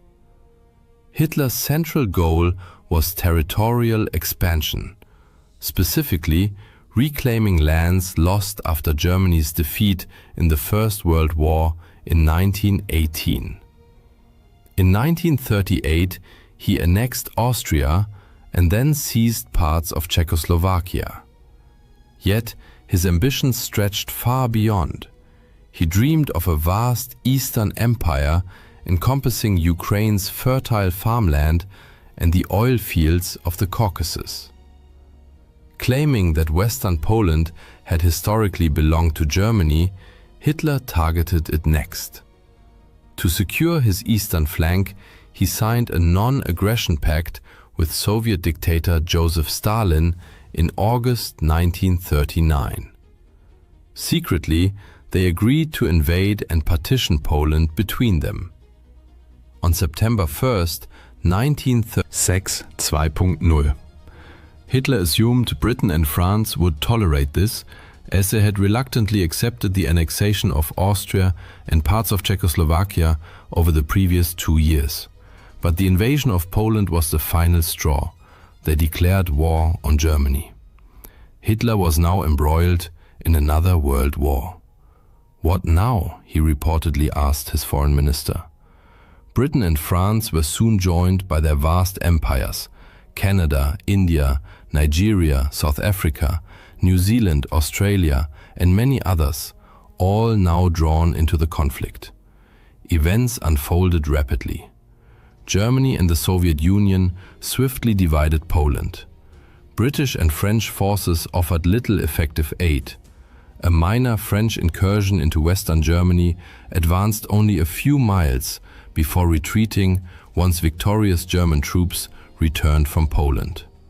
The Soviets fared poorly in their own invasion of Finland, suffering a humiliating setback, though they later seized a small portion of Finnish territory in 1940. At sea, German U-boats and warships targeted British shipping in what became known as the Battle of the Atlantic, a campaign that lasted until the war's final days. Just hours after hostilities began, a German submarine sank the passenger liner Athenia. Meanwhile, any German naval vessel venturing into open waters was hunted down. The British Royal Navy famously sank the German cruiser Admiral Graf Spee off the coast of South America.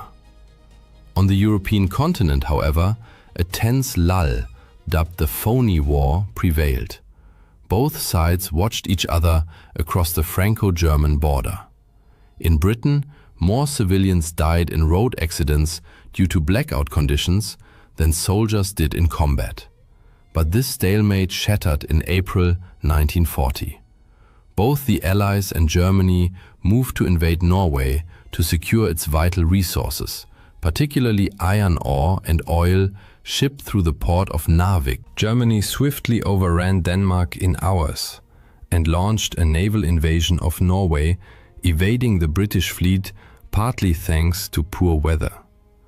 Allied attempts to reinforce Norwegian forces failed. By late May, the last Allied troops and the Norwegian royal family were evacuated. The defeat sparked political crisis in Britain, leading to the collapse of the government and the rise of a new Prime Minister, Winston Churchill. Churchill had barely assumed office when, on the very day he moved into 10 Downing Street, German forces launched a massive invasion of Western Europe. Huge German armies poured across the borders of Luxembourg, the Netherlands, Belgium, and France. What followed was one of the most dramatic military collapses in history. Employing tanks, aircraft, and motorized units in a revolutionary tactic later dubbed Blitzkrieg, Lightning War, the Germans achieved a stunning breakthrough. While Allied forces advanced into Belgium, expecting a repeat of the static trench warfare of World War I, the Germans struck unexpectedly through the Ardennes forest, a region most strategists considered impassable for large armored formations. This surprise maneuver split the Allied armies in two. Within 10 days, German forces reached the English Channel, cutting off all northern Allied troops in Belgium from the main French army to the south. Trapped, British and French forces retreated to the coastal town of Dunkirk. In a desperate evacuation, the Royal Navy mobilized not only warships but also civilian vessels, fishing boats, pleasure craft, river barges, to rescue soldiers directly from the beaches, as port facilities had been heavily damaged. The British initially hoped to save 45,000 men over 2 days. But Hitler unexpectedly ordered his advancing panzers to halt, concerned about overextended supply lines and unsuitable marshy terrain near Dunkirk. In just 1 week, an astonishing 340,000 Allied troops were rescued, many calling it a miracle. Britain had saved its army, though it left behind nearly all its heavy equipment. Seizing the moment, Italy, Hitler's Axis partner, declared war and invaded southern France. After Dunkirk, German forces turned south and crushed the remaining French army. Within weeks, France fell. Hitler visited Paris for propaganda photographs. Germany now dominated Western and Central Europe. Inspired by Churchill's defiant speeches, Britain and its empire resolved never to surrender. Hitler now faced a British problem. He had to either force Britain into peace or destroy it entirely.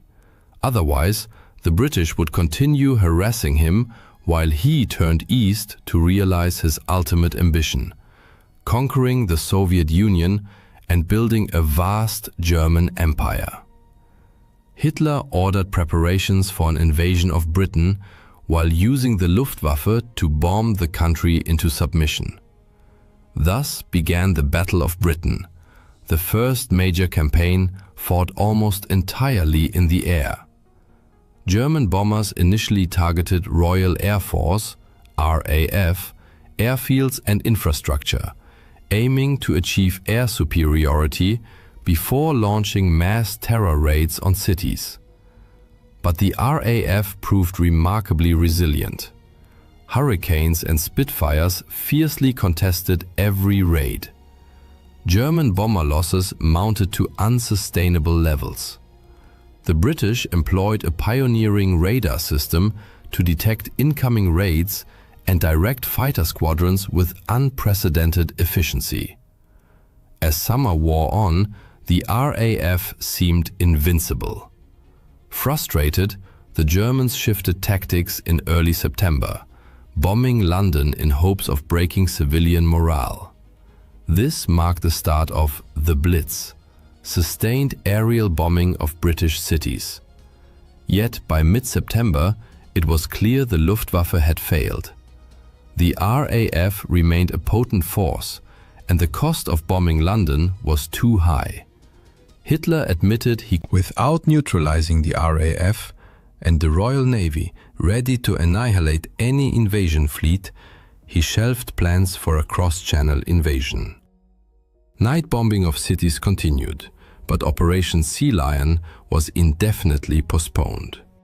While Britain fought for survival at home, it also battled Italian forces in the Mediterranean, where colonial territories clashed in North and East Africa. British forces successfully liberated Italian-occupied Ethiopia, but fighting in Libya and Egypt proved far more grueling and prolonged. 1941 became a decisive year as Axis and British forces clashed with increasing intensity in North Africa. Meanwhile, Italy's ill-fated invasion of Greece in late 1940 collapsed into humiliating retreats, forcing Mussolini to beg Hitler for help. The Führer could not let his allies' failure tarnish the Axis image, so he invaded the Balkans, swiftly occupying Yugoslavia and Greece by April 1941. But this diversion cost the Axis precious time and resources, just as they were preparing for their most ambitious operation yet, the invasion of the Soviet Union. In June 1941, Hitler shocked his former ally Stalin by launching Operation Barbarossa, the largest military invasion in history. Nearly 4 million Axis troops, 3,500 tanks, over 8,000 vehicles, thousands of aircraft, and more than 500,000 horses surged across the Soviet frontier. The Red Army was caught completely off guard. Millions of Soviet soldiers were killed or captured. Most prisoners perished in horrific conditions. Even Stalin's own son died in German captivity. By December, German spearheads stood on the outskirts of Moscow. But fierce Soviet resistance and the brutal Russian winter halted the advance. The Soviets then launched a powerful counteroffensive, pushing the Germans back from the capital. Hitler had believed that by kicking in the door, the entire rotten structure. Instead, Soviet forces retreated but did not break, setting the stage for a protracted and catastrophic war of attrition. As German troops closed in on Stalin's capital, a sudden attack erupted on the other side of the world. Japan, locked in a war with China and desperate for victory, urgently needed raw materials such as rubber and oil, which were abundant in Southeast Asia, particularly in places like Malaya. Japanese military planners anticipated that the United States would oppose any invasion of these territories. Consequently, they decided to launch a preemptive strike to neutralize the US Pacific Fleet, thereby securing a free hand to seize the resources they coveted. In early December 1941, 6 Japanese aircraft carriers steamed toward the Hawaiian Islands. On December 7, 1941, they launched their attack. Bombs and torpedoes rained down on the US at Meta, quote, pause quote, colon, quote, sex, quote, colon, 2.0, Pacific Fleet, headquarters at Pearl Harbor on the island of Oahu. 8 battleships were sunk or damaged, and 2,500 Americans lost their lives. President Roosevelt called the day a date which will live in infamy, and declared war on Japan. Remarkably, Adolf Hitler then declared war on the United States. America thus entered the conflict against both Japan and Germany, merging the wars in Europe and Asia into a truly global conflagration. Simultaneously with the Pearl Harbor assault, Japanese forces invaded British-controlled Malaya, followed by Indonesia and the Philippines. Within months, all these territories had fallen under Japanese control. The year 1942 proved pivotal. It began with Axis advances, but ended in devastating defeats.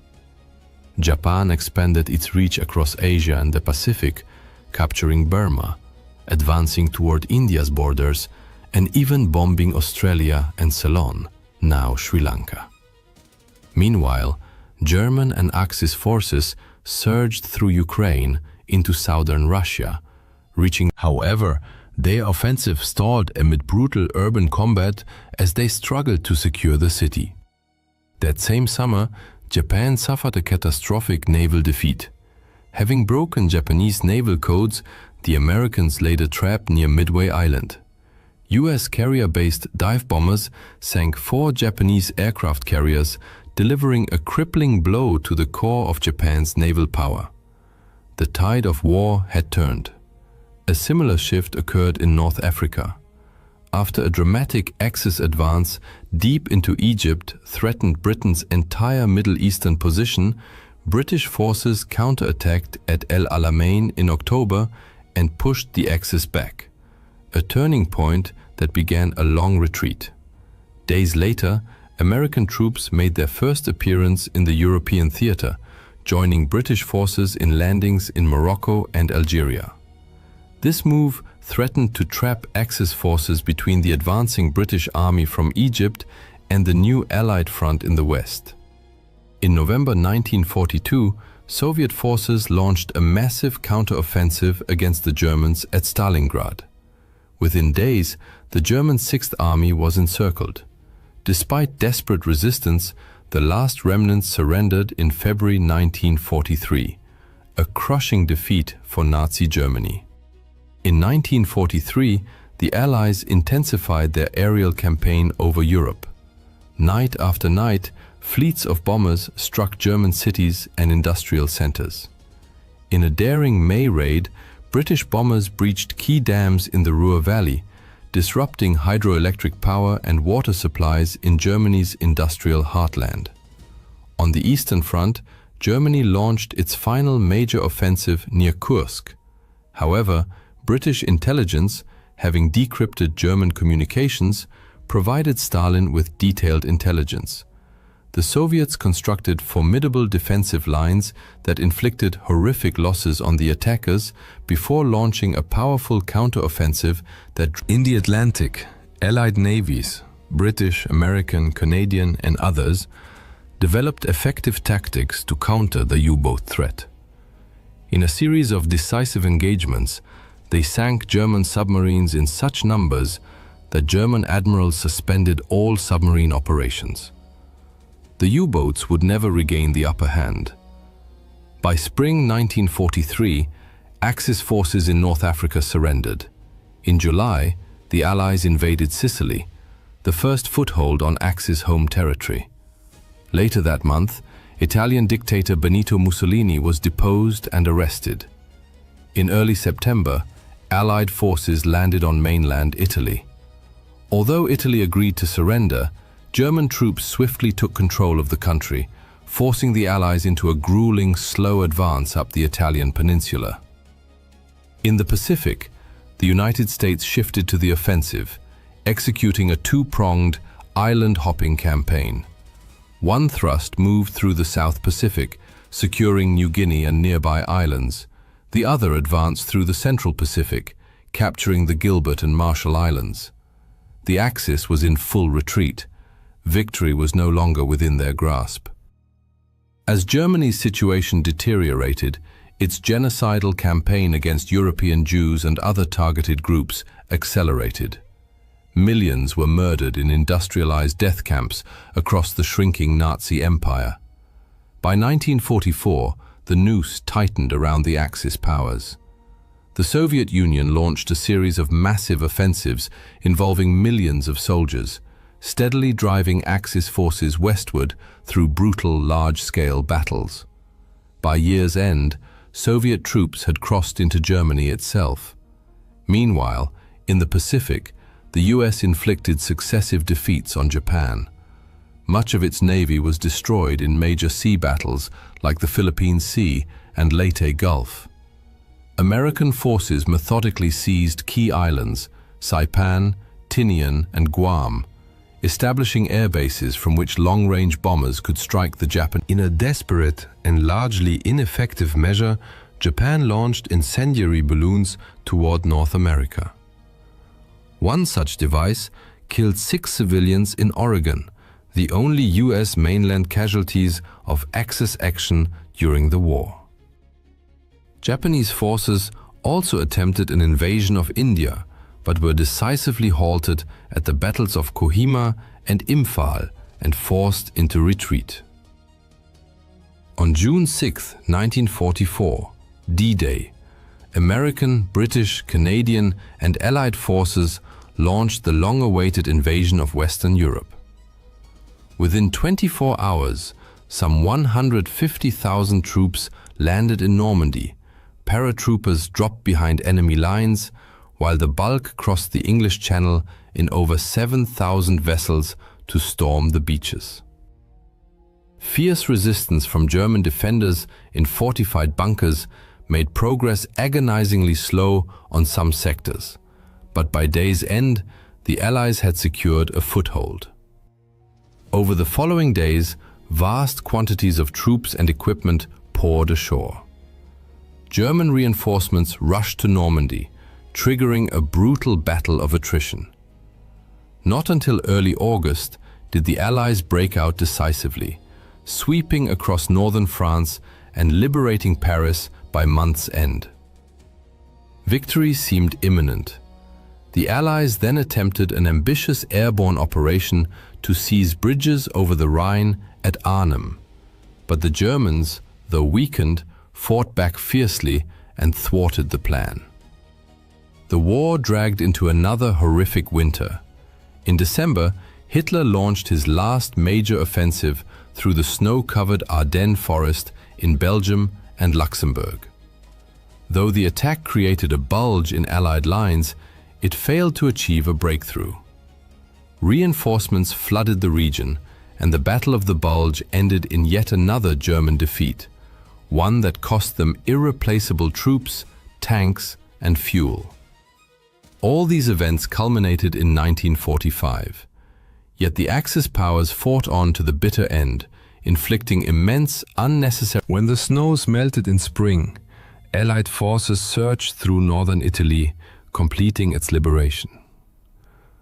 On the Western Front, retreating Germans blew up one of their largest dams to flood the countryside and slow the Allied advance. But by March, Western forces had crossed the Rhine and pushed deep into Germany. By April, they stood just 50 miles from Berlin. In the east, the Soviets advanced relentlessly through Poland and eastern Germany. With nearly 2.5 million troops, they overwhelmed German defenses. Stalin, desperate to reach Berlin before the Western Allies, urged his generals forward. and they succeeded. By late April, Berlin was encircled.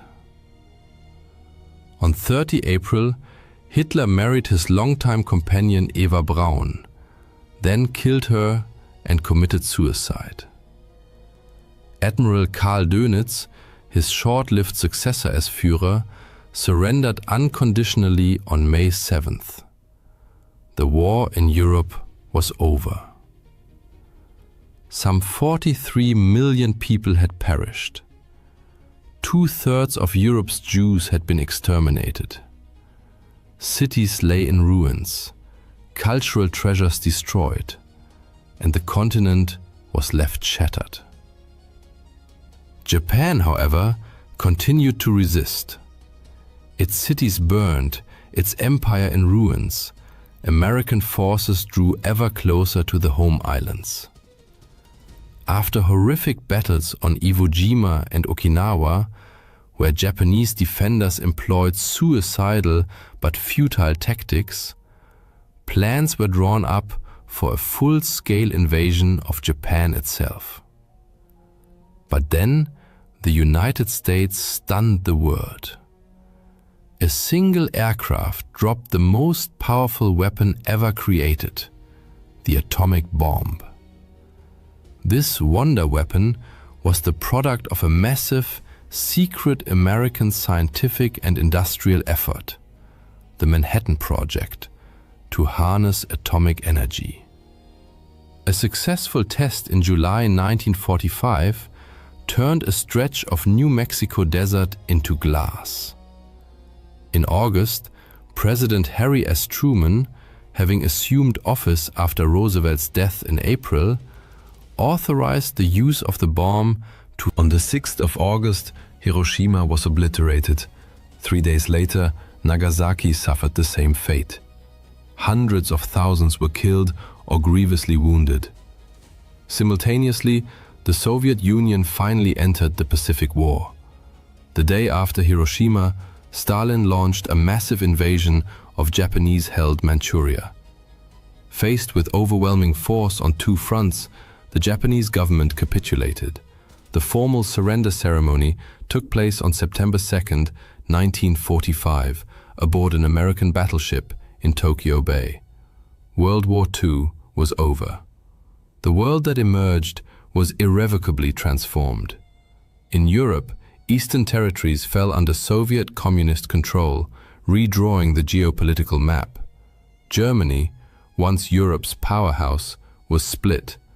The East occupied by the Soviet Union, the West by Western democracies. The United States, now a nuclear superpower, assumed global dominance, eclipsing the war-exhausted British and French empires. In Asia, Japan underwent sweeping reconstruction under American occupation. Korea, like Germany, was divided, the South aligned with democracies, the North under communist rule.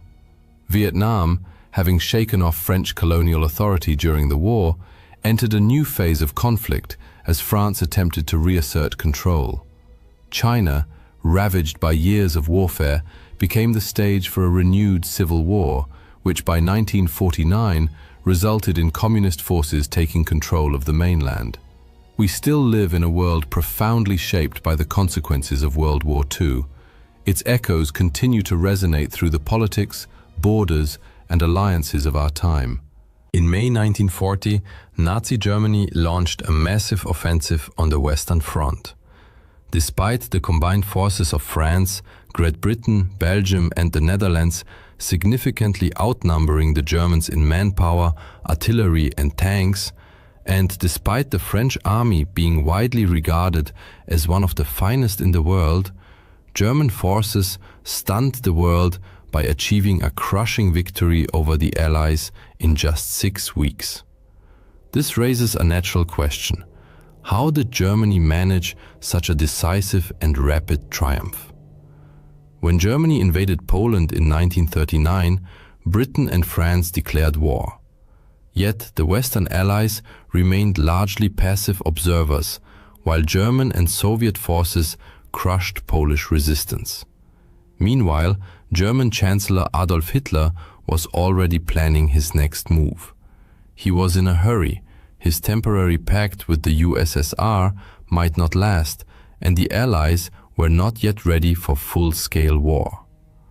On September 27th, Hitler informed the High Command of his intention to attack France within a month.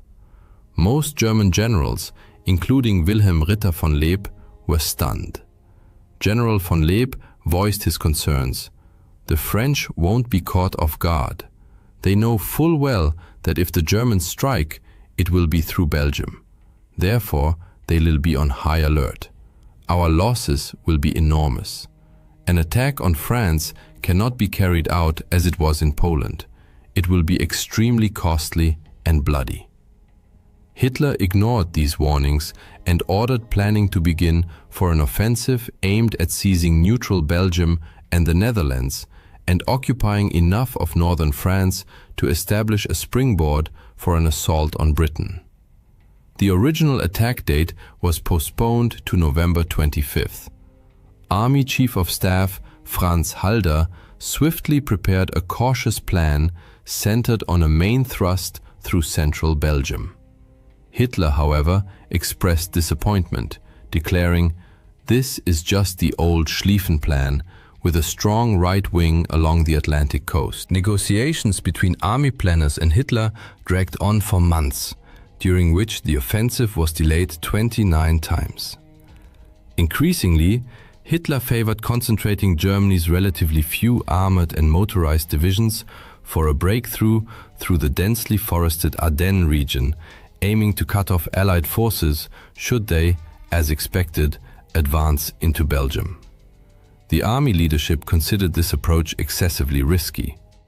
Unknown to Hitler, General Erich von Manstein also advocated an Ardennes route for what would later become known as the Sickle Cut plan, but the army command rejected it. Then, in January 1940, a German Messerschmitt Bf 108 Typhoon carrying the invasion plans crashed in Belgium, forcing the Germans to revise their strategy again. Finally, on February 24, 1940, the final plan was approved, one that modified Manstein's original double envelopment concept. Under it, Army Group B would pin Allied forces in the north, while the Southern Army Group A would spearhead the attack through the Ardennes, cross the Meuse River at Sedan, and race toward Abbeville, where the Somme meets the sea. It was a daring plan, requiring valuable armored units to navigate treacherous, narrow forest roads and advance with dangerously exposed flanks. General Fedor von Bock, commander of Army Group B, voiced his misgivings to Halder.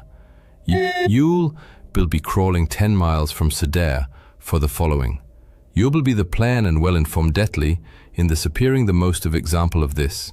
You'll be crawling 10 miles from the Maginot Line with your breakthrough flank exposed, hoping the French will just sit and watch. You're cramming masses of tanks onto the sparse roads of the Ardennes as if air power doesn't exist. And then you expect to push all the way to the coast with a 200-mile-long open southern flank where the bulk of the French army is stationed." Meanwhile, the French and British were also making plans. The French and British planners trusted the impregnability of the Maginot Line and expected a German thrust through neutral Belgium and the Netherlands. However, the Dutch and Belgians refused to coordinate detailed plans for Franco-British forces entering their territory, hoping to avoid provoking Germany. Nevertheless, this scenario remained central to the Allied Plan D. The best French units and the British Expeditionary Force, BEF, were to enter the Netherlands if Germany attacked, attempting to halt them along the Dyle River, the Albert Canal, and fortresses like Eben-Emael. Plan D was itself risky. The Allies would lack the initiative, advancing to meet an enemy offensive, while their hinge, the Ardennes, was left lightly defended, as they deemed it impassable for large armored formations. French intelligence reports had flagged the Ardennes as a potential axis of attack, yet the High Command took no action. There was no strategic reserve either, as the French 7th Army was committed to advancing into the Netherlands, a politically expedient but militarily dubious move. On the eve of battle, the Germans fielded 2.8 million men, 7,500 artillery pieces, 4,000 aircraft, and 2,700 tanks and self-propelled guns on the Western Front. Only 16 of their 157 divisions were motorized. The Allies, including still neutral Dutch and Belgian forces, had 3.7 million men, 14,000 guns, 3,000 aircraft, and 3,700 tanks. The Germans began their offensive with approximately 3,700 tanks. While the Germans pinned their hopes on their audacious sickle-cut plan, the Allies pursued an ill-defined scheme to advance into the Netherlands. On May 10, 1940, German forces launched Operation Gelb, a campaign that shocked not only. They swiftly crossed into the Netherlands, aiming to create the impression that the main thrust was directed there, even using soldiers disguised in Dutch uniforms to seize bridges by surprise. Despite these ruses, German airborne landings at Dutch airfields largely failed due to Dutch resistance. Nevertheless, overall Dutch opposition was limited. On 14th May, the Luftwaffe bombed the port city of Rotterdam to intimidate the Dutch into surrender, a tactic that succeeded. Around 800 civilians were killed, though in the ensuing chaos, the Dutch government mistakenly believed the death toll was 30,000, and much of the city was destroyed. The government fled, and the Dutch army capitulated on 15th May. Belgian forces also retreated rapidly, though several units, unaware of the retreat order, held off German tanks for hours, a lesson Allied commanders overlooked amid the confusion. As Franco-British troops began moving late that evening, their advance along roads clogged with refugees was painfully slow. The Belgians had hoped Fort Eben-Emael would stop the Germans, but despite fierce resistance against German paratroopers and glider troops, the attackers prevailed by 11th May. Farther south, in the strategically vital Ardennes, the Germans advanced but encountered serious difficulties. Blown bridges and roadblocks delayed tanks, causing massive traffic jams stretching 250 kilometers behind the front. Only then did the French grasp the true scale of the Ardennes offensive. Local commanders had requested reinforcements days earlier, but none came. Now, French Commander-in-Chief Maurice Gamelin hastily dispatched 3 divisions. Some Allied commanders feared their armies might be trapped in Belgium, but Gamelin assumed German horse-drawn artillery would take 9 days to reach the Meuse, and that it was on the 12th of May, while a major tank battle raged at Hanout, where 630 German tanks routed a French force of 470, German units reached the Meuse farther south. General Erwin Rommel's 7th Panzer Division and Heinz Guderian's 19th Corps prepared to cross. A grim omen came when French units facing Guderian retreated without fighting. Many German tanks were relatively light, Panzer I, II, and 38T models, but they arrived en masse and with the element of surprise. Oberstleutnant Hermann Balck noted the mindset of some French prisoners. The French are performing terribly.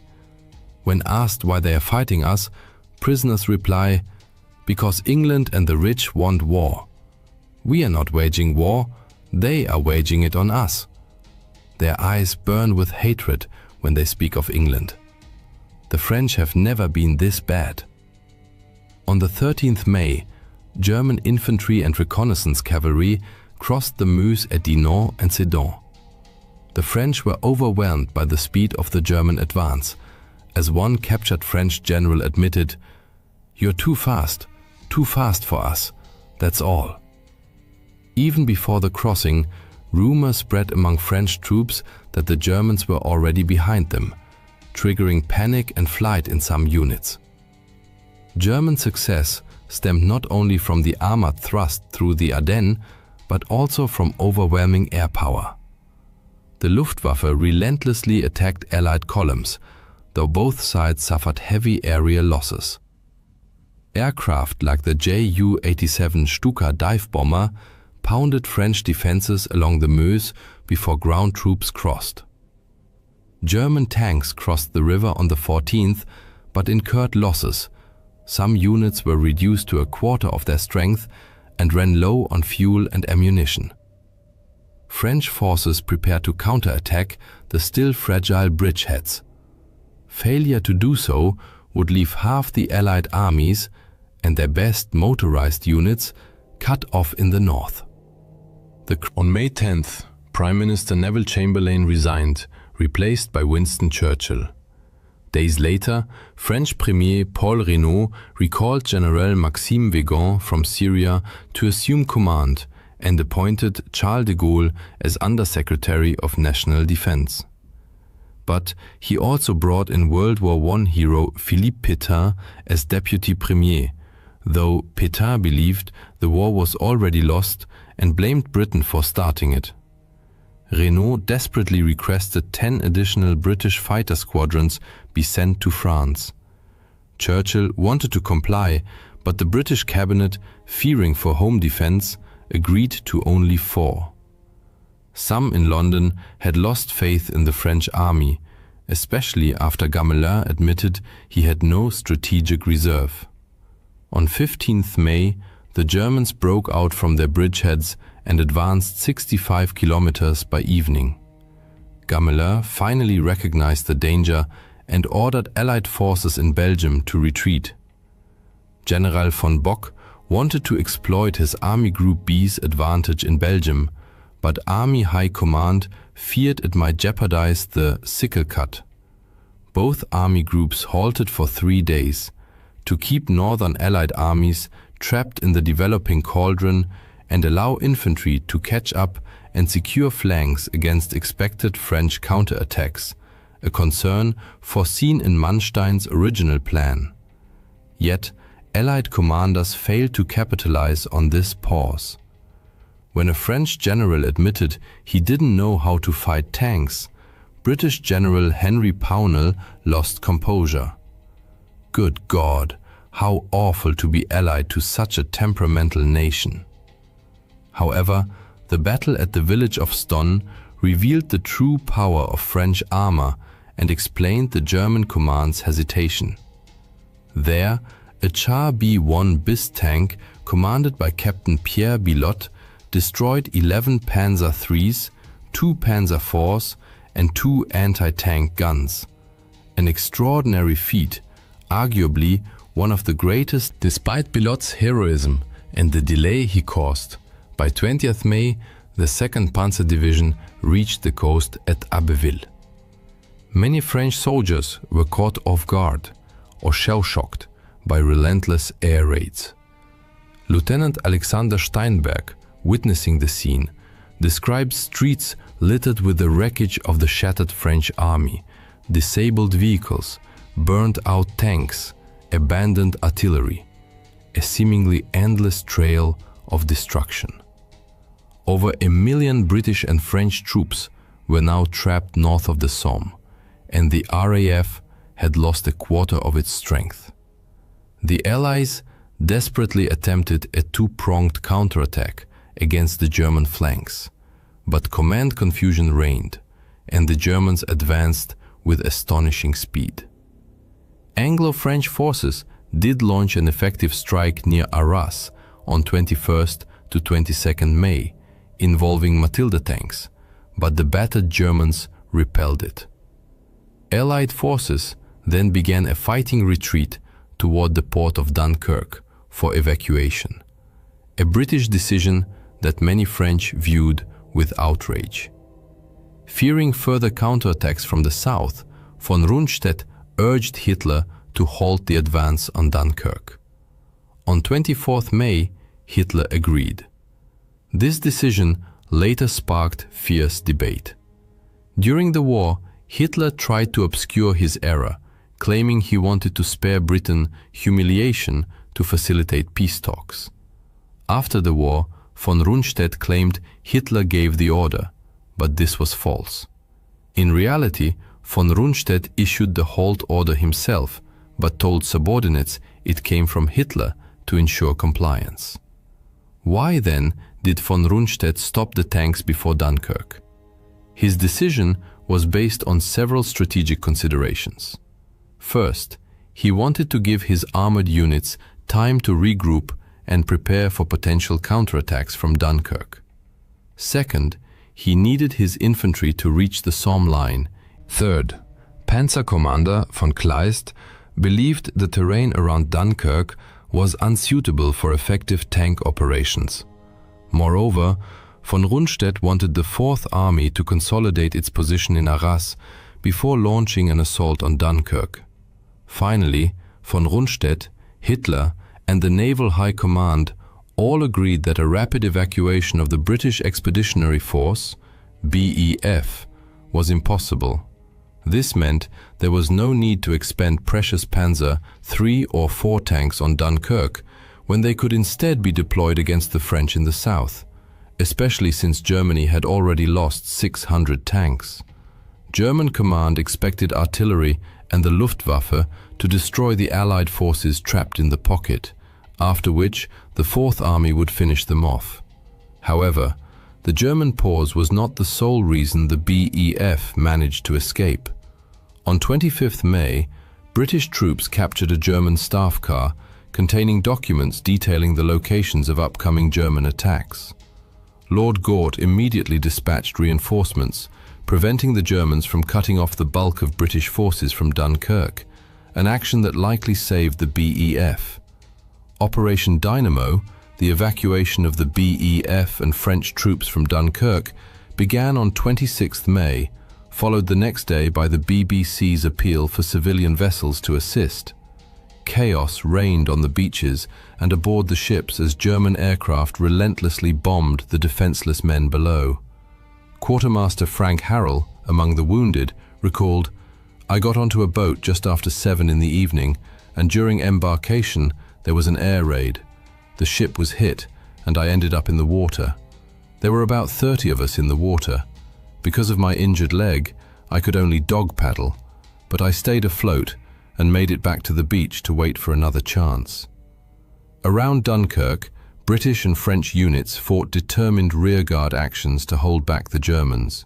In total, roughly 700 British and 160 French vessels of all kinds evacuated 193,000 British and 145,000 French soldiers. Approximately 88,000, mostly French troops who had defended the evacuation corridor, were forced to surrender. German aircraft sank 20 Allied warships and damaged dozens more.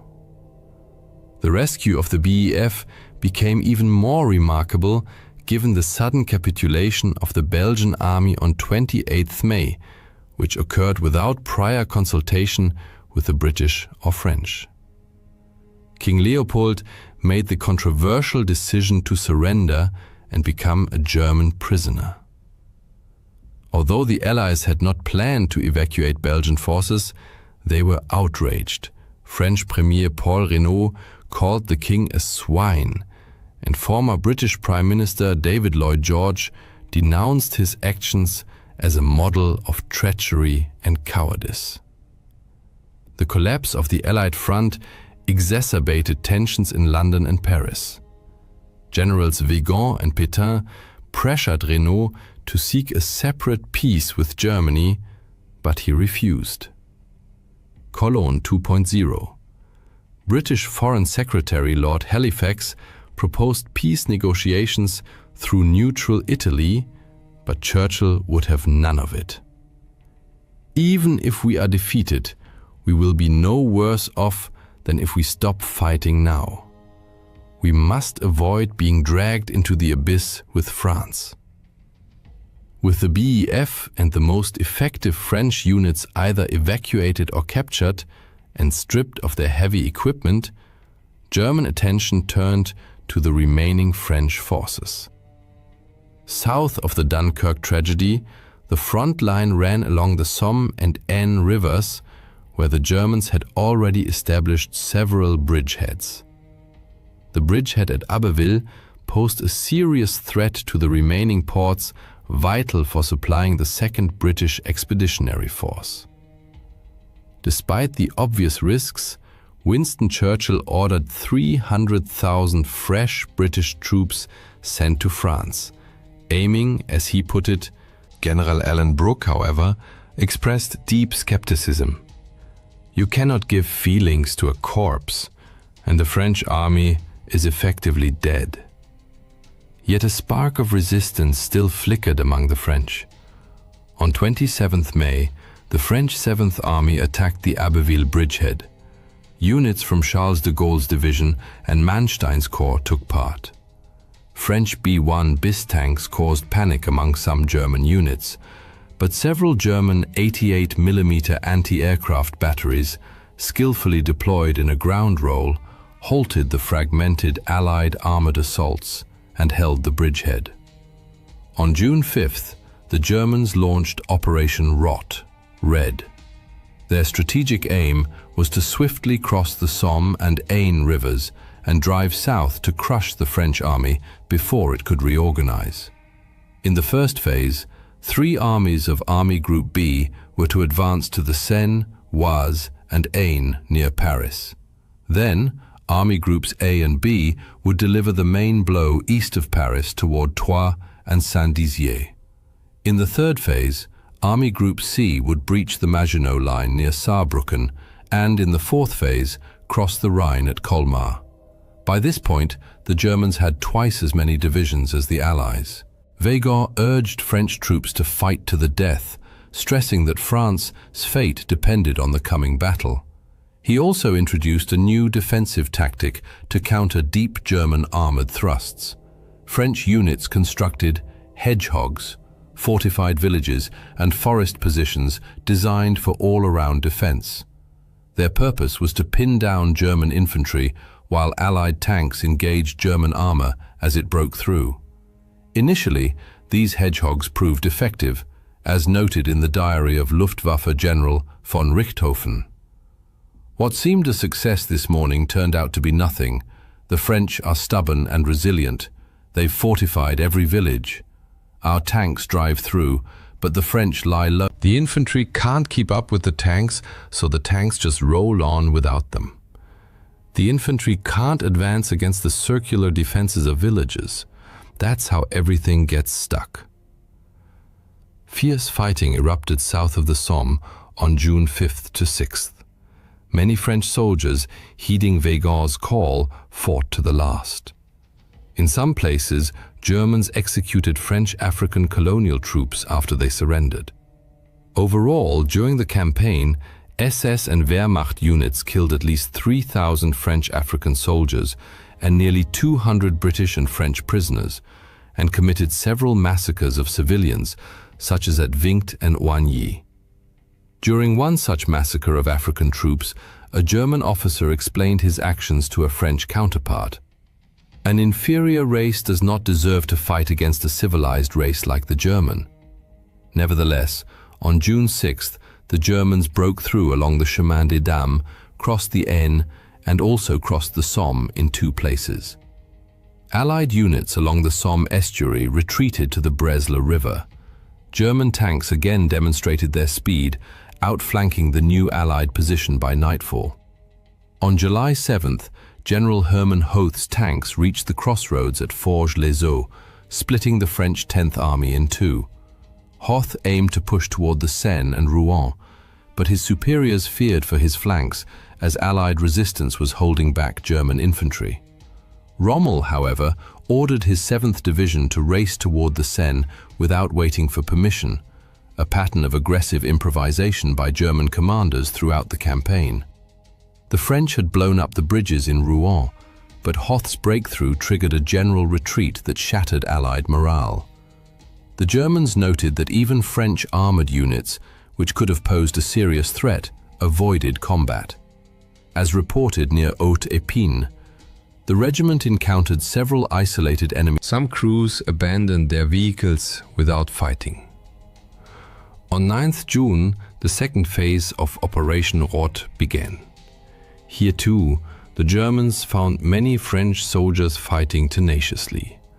Army Group A reported effective French artillery fire and organized defenses.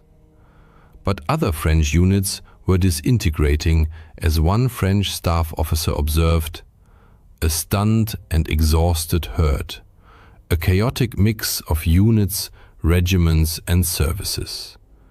It's not so much a matter of morale. These men are disoriented. They don't know what's happening to them. The sight of an aircraft terrifies them." Soon, German forces surged forward like an unstoppable tide, breaking through Allied lines on all fronts. Guderian's armored columns raced south from the Aisne, enveloping French units, while Manstein's infantry divisions crossed the Seine. The 9th Army reached the Marne and crossed it successfully the next day. Recognizing the hopelessness of the military situation, British command decided to evacuate the 200,000-strong 2nd British Expeditionary Force. Weygand declared the war lost and insisted on seeking peace with Germany. Renaud, however, firmly rejected the proposal, urging continued resistance. "You mistakenly see Hitler as Wilhelm I, a respectable gentleman who took Alsace-Lorraine from us and left it at that. But Hitler is Genghis Khan, a merciless conqueror." On June 14th, German troops entered Paris, coinciding with the start of the 3rd and 4th phases of their offensive. On June 16th, Verdun, the symbol of French resilience in World War I, fell. German forces reached the Loire River and the Swiss border, and the French army was utterly disorganized and defeated. Politically, the situation for the Allies was dire. On June 10th, Italy declared. By 16 June, most French cabinet ministers favored an armistice, and Pétain threatened to resign if Renaud did not request one, a move that would fatally undermine the government. Renaud appealed to President Roosevelt for help, but received only sympathy. London proposed a Franco-British union to continue the war, but Pétain saw it as a British plot to seize French colonies and called it a marriage with a corpse. He also sought peace to prevent a potential communist uprising. As a result, Renaud resigned, Pétain became prime minister, and the next day requested an armistice. Some Frenchmen, like de Gaulle, sought to continue the fight. Broadcasting from England, he urged his countrymen to resist. Few heard him that day, but that would soon change. While armistice negotiations were underway, Mussolini decided he wanted an Italian victory before the war ended. On 21st June, 22 Italian divisions attacked in the Alps, but just 6 French divisions held them back. To bolster Italy's prestige, the Germans sent air and ground forces to strike the French from the rear, and fierce fighting erupted in the mountains on June 23rd to 24th. Finally, on June 25, 1940, the armistice took effect. The Battle of France lasted 46 days and claimed the lives of 2,900 Dutch, 7,500 Belgians, 12,500 British, and 59,000 French soldiers, as well as 45,000 Germans and 1,250 Italians. Nearly 30,000 French, Dutch, and Belgian civilians died, and 8 million became refugees. Over 2 million French and Belgian soldiers were taken prisoner. The scale of Germany's victory is evident in material losses. The Germans lost 1,800 aircraft compared to the Allies' 3,020. 839 German tanks were destroyed versus 3,300 Allied tanks. Immediately after the campaign, debates erupted over the General Gamelin blamed soldiers for cowardice. De Gaulle argued the army had been misused. Pétain claimed the nation was spiritually weak. An officer, historian, and future resistance member Marc Bloch emphasized the incompetence of the High Command. Ultimately, the Allies were defeated on the battlefield because they failed to respond effectively to the speed and power of concentrated German armored formations. They underestimated the effectiveness of tactical air support, could not coordinate to exploit German mistakes, and suffered from internal divisions and declining morale. Germany's victory shocked Allied governments and publics, including neutral America, which re-evaluated its global security strategy and was a welcome surprise at home. German propaganda hailed it as a blitzkrieg of tanks, an image that endures today, though infantry fought the majority of the battles.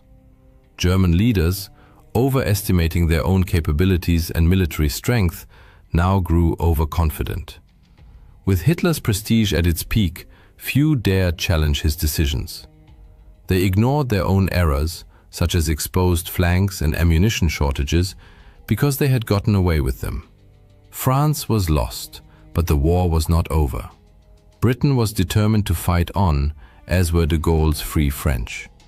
Germany had already begun its next offensives, the skies over England filled with German aircraft, and strategists in Berlin turned their gaze eastward. Less than 5 years after the Battle of France, the situation for Nazi Germany had reversed dramatically. American, British, and Free French forces were crossing into Germany and approaching the Rhine, while the Red Army prepared to cross the Oder and storm Berlin, the Reich's capital, where Hitler hid in his bunker. D-Day stands as a defining moment in world history, a pivotal turning point in the Allies' victory over the Nazi regime. Countless books have been written and numerous films made about this fateful day, yet most portray events exclusively from the Allied perspective. But what did D-Day look like through German eyes? What missteps led the Wehrmacht to defeat? Let us step into the chaos of June 6, 1944, not as liberators, but as defenders on the crumbling edge of an empire. At 10 o'clock in the morning, the air over Omaha Beach in Normandy hung thick with smoke and the acrid stench of gunpowder. The relentless thunder of artillery and desperate cries of men echoed across blood-soaked sand. Behind Corporal Heinrich Falk, a young Wehrmacht soldier crouched behind a crumbling concrete bunker, the English Channel churned with Allied landing craft, disgorging wave after wave of troops onto the shore. As the invaders surged forward, Falk's mind raced. How did it come to this? Why didn't we see it coming? Just days earlier, on June 3rd, Falk had stood in a dimly lit German command bunker near Pas-de-Calais, listening as officers debated the likely invasion site. Maps of the French coast sprawled across a heavy table, studded with red and blue pins marking potential Allied landing zones. Oberleutnant Klaus Reinhardt, a hardened officer with a cold intellect and an even colder heart, paced the room. His boots clicked against the concrete floor like a metronome counting down to catastrophe. He declared, jabbing a finger at Pas-de-Calais. It's the shortest crossing from England, the logical choice. Falk shifted uneasily by the door. Barely 20, he looked young, but his eyes betrayed the weight of war.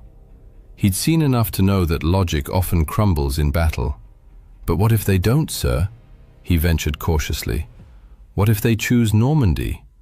Reinhardt stopped dead and fixed Falk with a steely glare. The beaches are too exposed, the terrain too difficult. The Allies aren't fools, Falk. They strike where we least expect them, but their very kit are not inventions.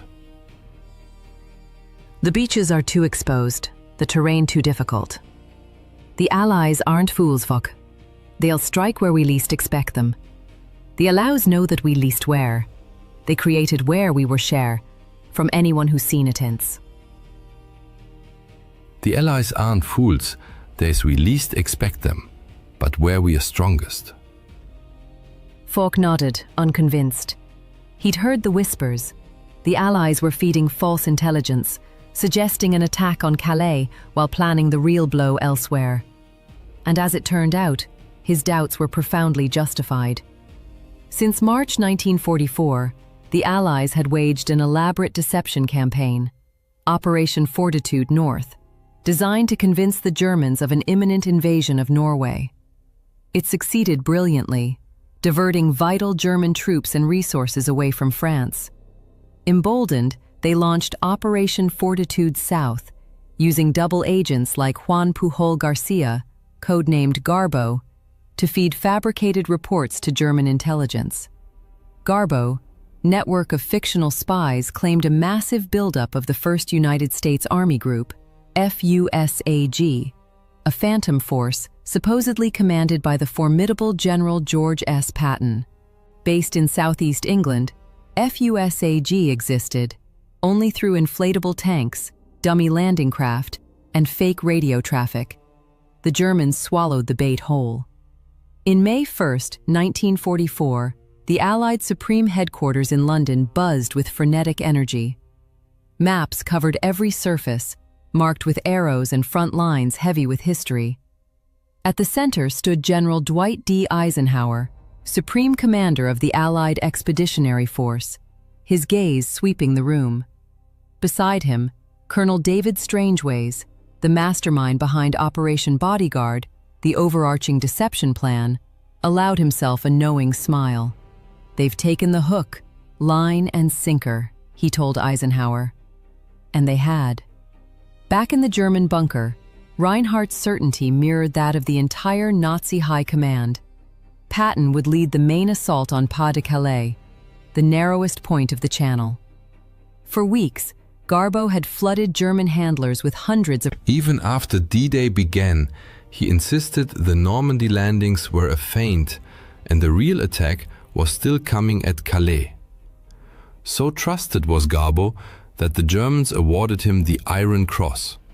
Unaware, he was one of MI5's most effective double agents under the Double Cross system, a brilliant counterintelligence operation that turned nearly every German spy in Britain into a British asset. As a result, just 2 days before D-Day, much of the German command remained convinced the true invasion would strike Calais, not Normandy. On June 4th, soldiers of the 352nd Infantry Division labored along the Normandy coast, stringing barbed wire, planting mines, and erecting massive concrete obstacles. This division, among the most experienced and well-equipped in the Atlantic Wall, had fortified Omaha Beach with interlocking fields of fire designed to annihilate any landing force. Sergeant Erich Bauer, a veteran whose face was etched like a weathered cliff, barked at Falk to stop daydreaming and clean the machine guns. Falk obeyed, but a deep dread clung to him. No matter how strong their defenses, something terrible was coming. Soon. The Atlantic Wall itself was a colossal undertaking. Ordered by Hitler in Directive No. 40, March 1942, its construction began in late 1941 under the Organisation Tod, which mobilized 500,000 workers, many of them forced laborers.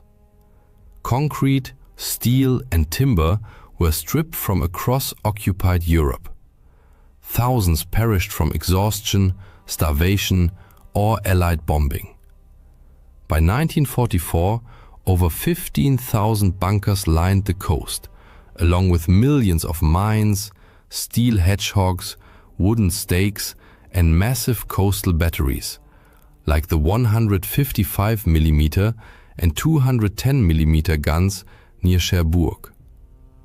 Calais, the narrowest channel crossing, received special attention with more than 2,000 bunkers erected. Yet the wall was never finished. Sections remained Still, Normandy, especially Omaha, was heavily defended, precisely because the 352nd Division had been moved there in secret, unbeknownst to Allied intelligence. On June 4th, under grey, oppressive skies, Falk scanned the horizon from his bunker. In the command post, Reinhardt grew increasingly uneasy. Conflicting reconnaissance reports gnawed at him. "What if they outsmarted us?" he muttered, staring at the map. "What if they were going somewhere else?" The phone rang sharply. "Reinhardt," he answered. A calm voice replied, "We've intercepted an encrypted message. The Allies are attacking, but we don't know where." He slammed the receiver down. Damn them all. The question haunting every German commander was simple yet decisive. Where will the Allies strike? The answer would determine the fate of the Third Reich, but consensus was impossible. .. exclamation point at meta, quote, pause, quote, colon, quote, sex, quote, colon, 2.0.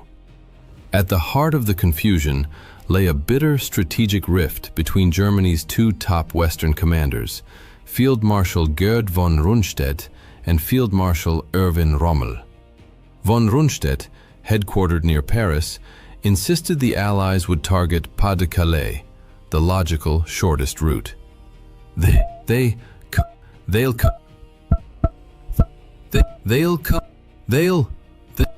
come where we strongest, but they never had to move it down. They were we strongest, he argued, because they must. Rommel, inspecting Normandy's beaches from his chateau at La Roche-Guyon, disagreed. They'll strike where we works, weakest, makes themselves, he warned, and they do it soon. Even Hitler wavered on. At his Berghof retreat, torn between intuition and doubt, he received contradictory intelligence on June 5th. One report claimed Normandy was a diversion. Another, based on the same intercepted Allied signals that unsettled Reinhardt, hinted at imminent invasion, but without a location. Convinced by his own instinct, Hitler declared, "The Calais, Normandy, we'll do it. Normandy's not then for his set," he warned. They love the works out the lookout. For consider, Hitler dead friendly being quickly. Normandy they compared of them. Involved improved to make it, the blessed positions to provide the business premier. From hard colon, Normandy discussed in a vage, they all 50. Meta, Pause, 6, 2.0. Yet that night, in hushed conversation with his inner circle, he admitted, "What if I'm wrong? What if they were cleverer than we thought?" As the night wore on, contradictory orders began to ripple through the German chain of command. At 10 p.m. on the 5th of June, Rommel left La Roche-Guyon to visit his wife in Germany for her birthday. Convinced the weather was too foul for an invasion, he had nonetheless ordered his troops to remain on high alert and even authorized the deployment of his formidable panzer reserves near the coast, though this met with resistance from higher command. As Rommel headed for Germany, the storm along the beaches intensified. The wind howled like a banshee, and thick sheets of rain lashed the shoreline. Then, the tempest began to subside. By midnight, the rain had stopped and the clouds parted, revealing a sliver of moonlight. Heinrich felt a chill run down his spine. Something was about to happen. But before it did, the Allies launched their final, masterful deception operation to mislead the Germans about the invasion site. On the night of June 5, 1944, a fleet of small vessels and aircraft dropped thousands of aluminium strips, known as window, to simulate a massive invasion fleet heading toward the Pas de Calais. Simultaneously, a small team of paratroopers released dummy parachutists and played recorded battle sounds to further confuse the enemy. Around midnight, the 1st Allied paratroopers, members of the US 101st and 82nd Airborne Divisions and the British 6th Airborne Division, began landing behind enemy lines to seize key positions. Their mission? Secure vital roads, bridges and towns to block German reinforcements from reaching the beaches. The Germans had anticipated such airborne assaults, and casualties among the paratroopers were high.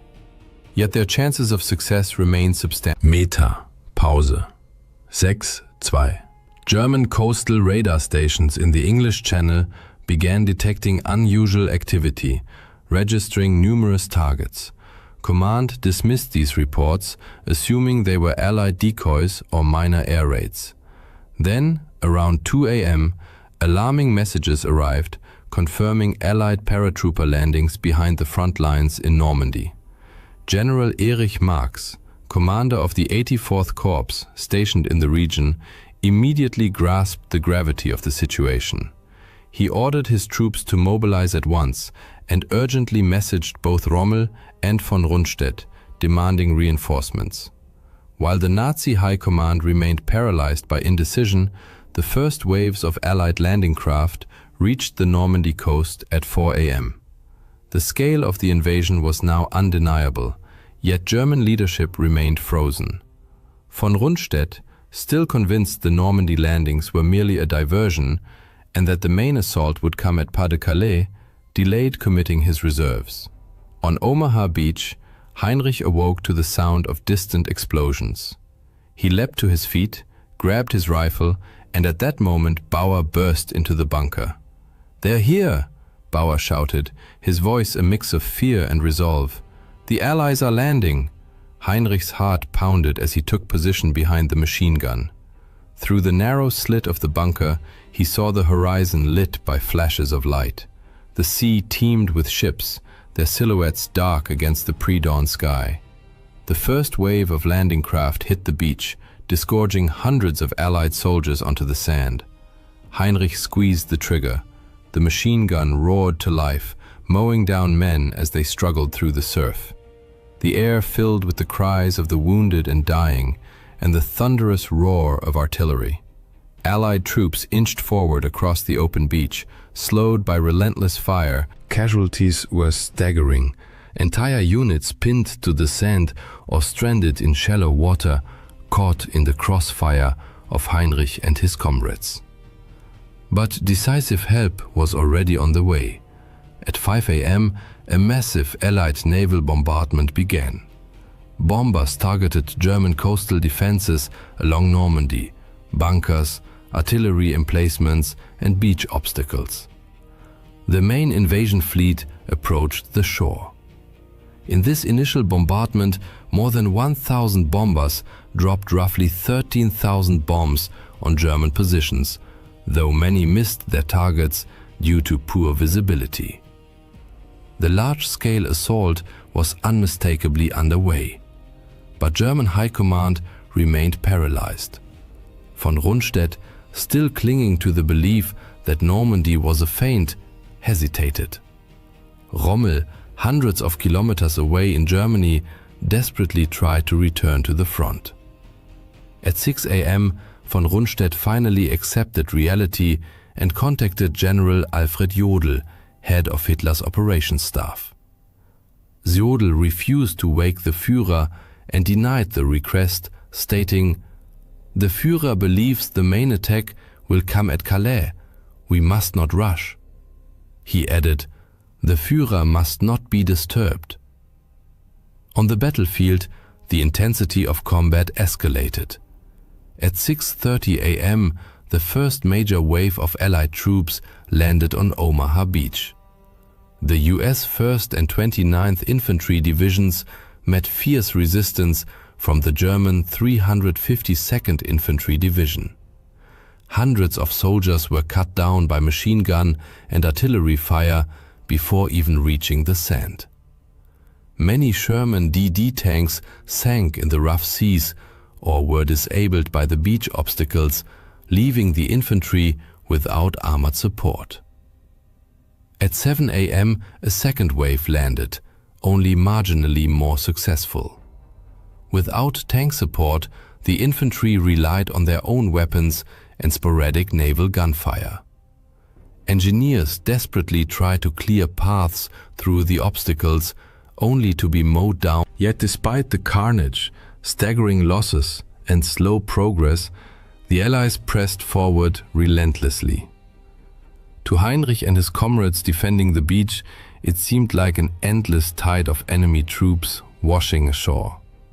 Their sheer numbers and determination began to wear down the defenders. Heinrich's hands grew slick with sweat as he reloaded the machine gun.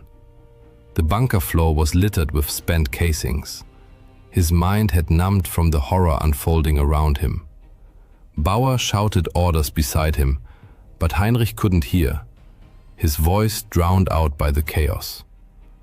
Though the Americans had already suffered over 2,000 casualties and the beach was strewn with dead and wounded, by 8 a.m., small groups of Allied soldiers began breaking through.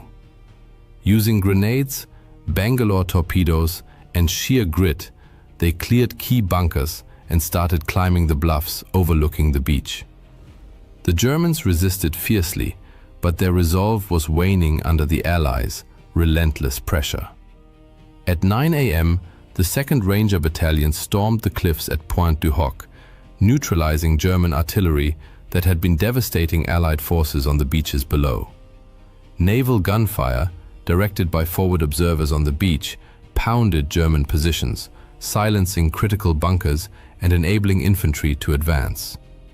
As Allied artillery continued to suppress enemy strongpoints, foot soldiers gained ground. At 9:30 a.m., the observation post where Heinrich and Bauer were stationed took a direct hit from a heavy shell. The blast hurled Heinrich to the ground. Dazed and ears ringing, he struggled to his feet. Nearby, Bauer lay motionless, a dark stain of blood spreading beneath him. "Bauer!" Heinrich screamed, crawling to his comrade. Bauer's eyes were glassy, his breath shallow. "Get out of here, Falk," he rasped. "It's over." Heinrich shook his head, tears streaming down his face. "I can't leave you." But Bauer was already gone. There was no time to grieve. Around 10 a.m., fresh Allied reinforcements began landing. Destroyers moved closer to shore, delivering direct fire support. The tide of battle had decisively turned, as the Allies secured a foothold on the beach. German defenders, despite their fierce resistance, were running dangerously low on ammunition and manpower. Some began surrendering. The Allies pushed inland, establishing a beachhead. Incredibly, it wasn't until 10 a.m., 10 hours after the invasion began, that Adolf Hitler was finally informed of the situation. His initial reaction was disbelief. "This can't be the main attack," he insisted.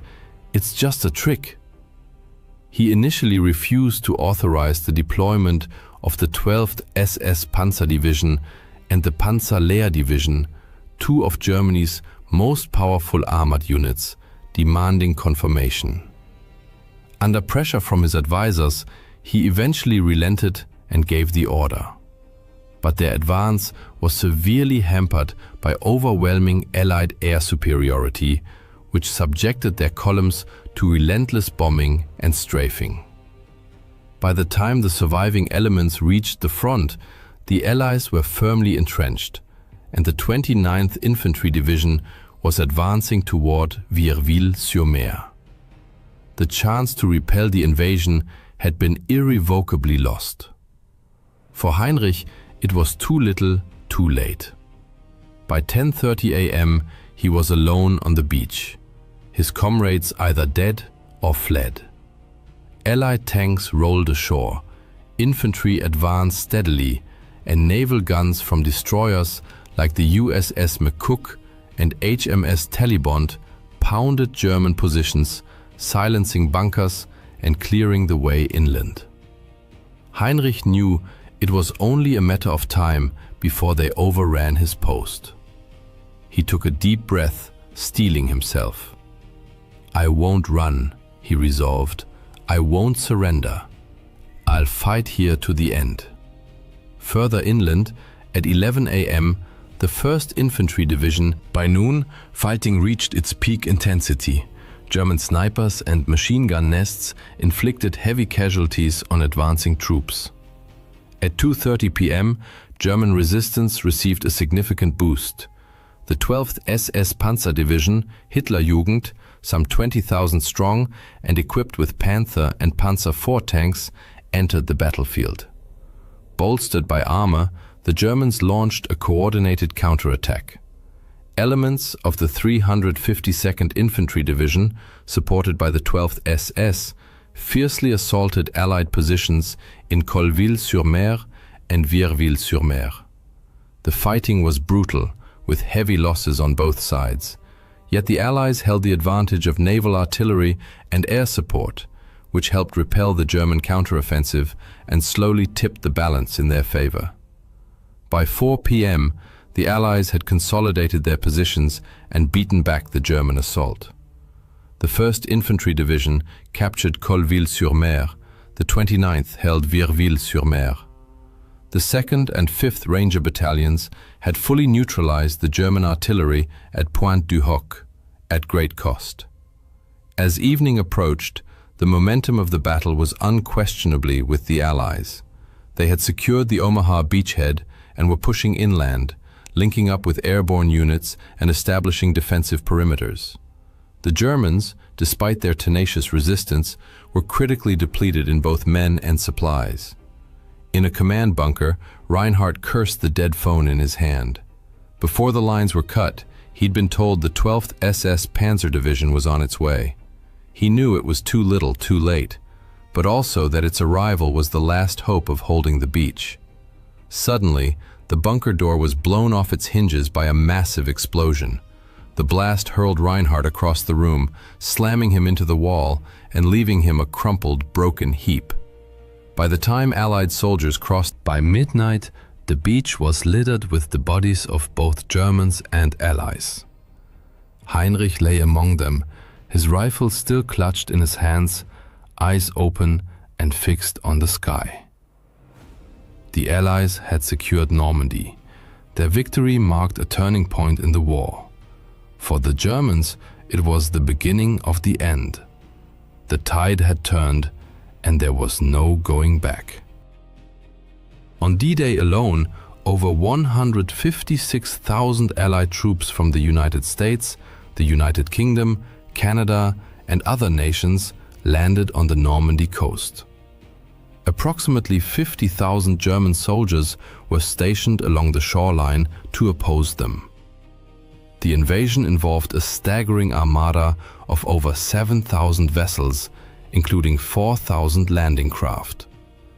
To support the infantry, the Allies deployed specialized armor, such as the amphibious Sherman DD tanks, Churchill AVREs, armored Royal Engineer vehicles equipped with mortars for destroying bunkers and clearing obstacles, and Sherman, Crab, flail tanks fitted with rotating chains to detonate mines and clear safe paths through beach defenses. Air cover was provided by more than 11,000 Allied aircraft, which dropped over 13,000 bombs on German positions. The Luftwaffe, once a formidable force, was by D-Day a pale shadow of its former self. Only a handful of German planes reached the battlefield that day, quickly overwhelmed by thousands of Allied aircraft dominating the skies. On June 6th, the Allies flew over 14,000 sorties. The Luftwaffe managed only about 300.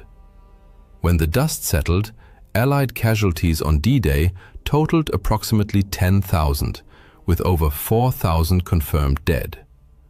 German losses were estimated between 4,000 and 9,000. In the days following D-Day, the Allies, having secured their beachheads, pushed deeper into France despite fierce German resistance. The German High Command, now fully aware of the crisis, scrambled to reinforce. But the initiative... This marked the beginning of France's liberation and the relentless march toward the fall of the Third Reich. For soldiers on both sides, the battle stood as a harrowing testament to the brutal reality of war. It served as a reminder that, in the end, the highest price is paid not by generals and politicians, but by ordinary people on the ground, fighting and dying for ideals they may not fully understand. For Heinrich Falk and countless others who fell on both sides of that blood-soaked beach, their sacrifice, their fear, and their courage are now only memories, swallowed by the relentless river of time. Yet, had the German High Command responded more swiftly and with better coordination, the outcome of the battle, and with it the fate of the entire world, might have been entirely different. In the early hours of December 16, 1944, as freezing air pierced the Ardennes forest, 3 German armies, numbering over 200,000 men, launched a surprise counteroffensive. They struck weakly held Allied positions in a desperate bid to reverse the course of the war in Europe. This bloody confrontation, later known as the Battle of the Bulge, raged for an entire month and became one of the fiercest engagements of World War II, before the Allies finally halted the German advance. Yet the question of whether the outcome might have been different remains a subject of historical debate. By the second half of 1944, Nazi Germany's strategic and military situation had deteriorated sharply.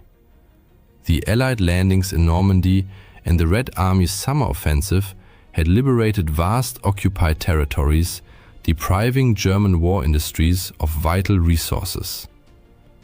In September 1944, Reich Minister of Armaments and War Production Albert Speer estimated that Germany had enough resources to sustain war for only another year.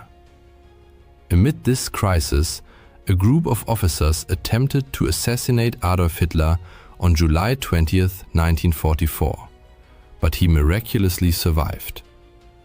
Convinced that only a successful Western counteroffensive could restore internal control and reclaim military initiative, Hitler pressed forward with plans for a bold strike. Meanwhile, the Western Allies, after their rapid advance across Western Europe, faced severe logistical constraints. They decided to pause major offensive operations temporarily to regroup and replenish supplies. On the Eastern Front, Soviet forces had crossed into German territory for the first time in October, but the Germans managed to halt their momentum. The Red Army was now preparing a winter offensive to break through German defenses in Poland. In Germany, radical measures and full-scale mobilization under the Total War campaign allowed the Nazi regime to... It was a desperate effort, but even under relentless Allied bombing, German factories produced more tanks and artillery pieces in 1944 than ever before. From the German perspective, however, morale and training levels among new units were generally poor. Veteran instructor Günter Koschorek noted in his diary on the 9th of October, "The rabble were supposed to train in our company consists of a mix of elderly ethnic Germans from Eastern Europe and naval personnel who, due to a lack of ships, are being retrained as armored infantry." Manpower shortages meant that new German divisions had significantly reduced combat strength. While a typical US division numbered over 13,000 men, the average German division by late 1944 had dwindled to just 9,000. Equipment was often obsolete or inadequate, and artillery batteries relied on a hodgepodge of mostly captured Soviet guns. Despite their poor quality and being Germany's last reserves, these forces gave Wehrmacht commanders the breathing room needed to develop Hitler's offensive plans. By September 1944, Hitler was determined to attack, and on the 16th of September, he first discussed the idea with his generals. He ultimately chose what became known as the Grand Solution, overruling most of his generals who favored a more limited operation toward Aachen and Liège. Hitler's plan envisioned a large-scale thrust through the Ardennes, aimed at cutting off all Allied forces in Western Germany and the Netherlands, and capturing the strategically vital port of Antwerp. German planners selected the Ardennes not only because it was lightly defended by American troops, but also because the Wehrmacht had achieved a stunning breakthrough there in 1940. The first phase of the operation called for crossing the Meuse River, followed by a northward drive to seize Antwerp. Significantly, plans for the second phase remained vague, with no concrete strategy. Hitler hoped the offensive would shatter Allied morale and compel Britain and the United States to accept a negotiated peace, allowing Germany to shift all forces eastward. Most of his generals were deeply skeptical. After the war, Gerd von Rundstedt wrote of his doubts. "If we had reached the Meuse, we should have dropped to our knees and thanked God, let alone attempted to reach Antwerp."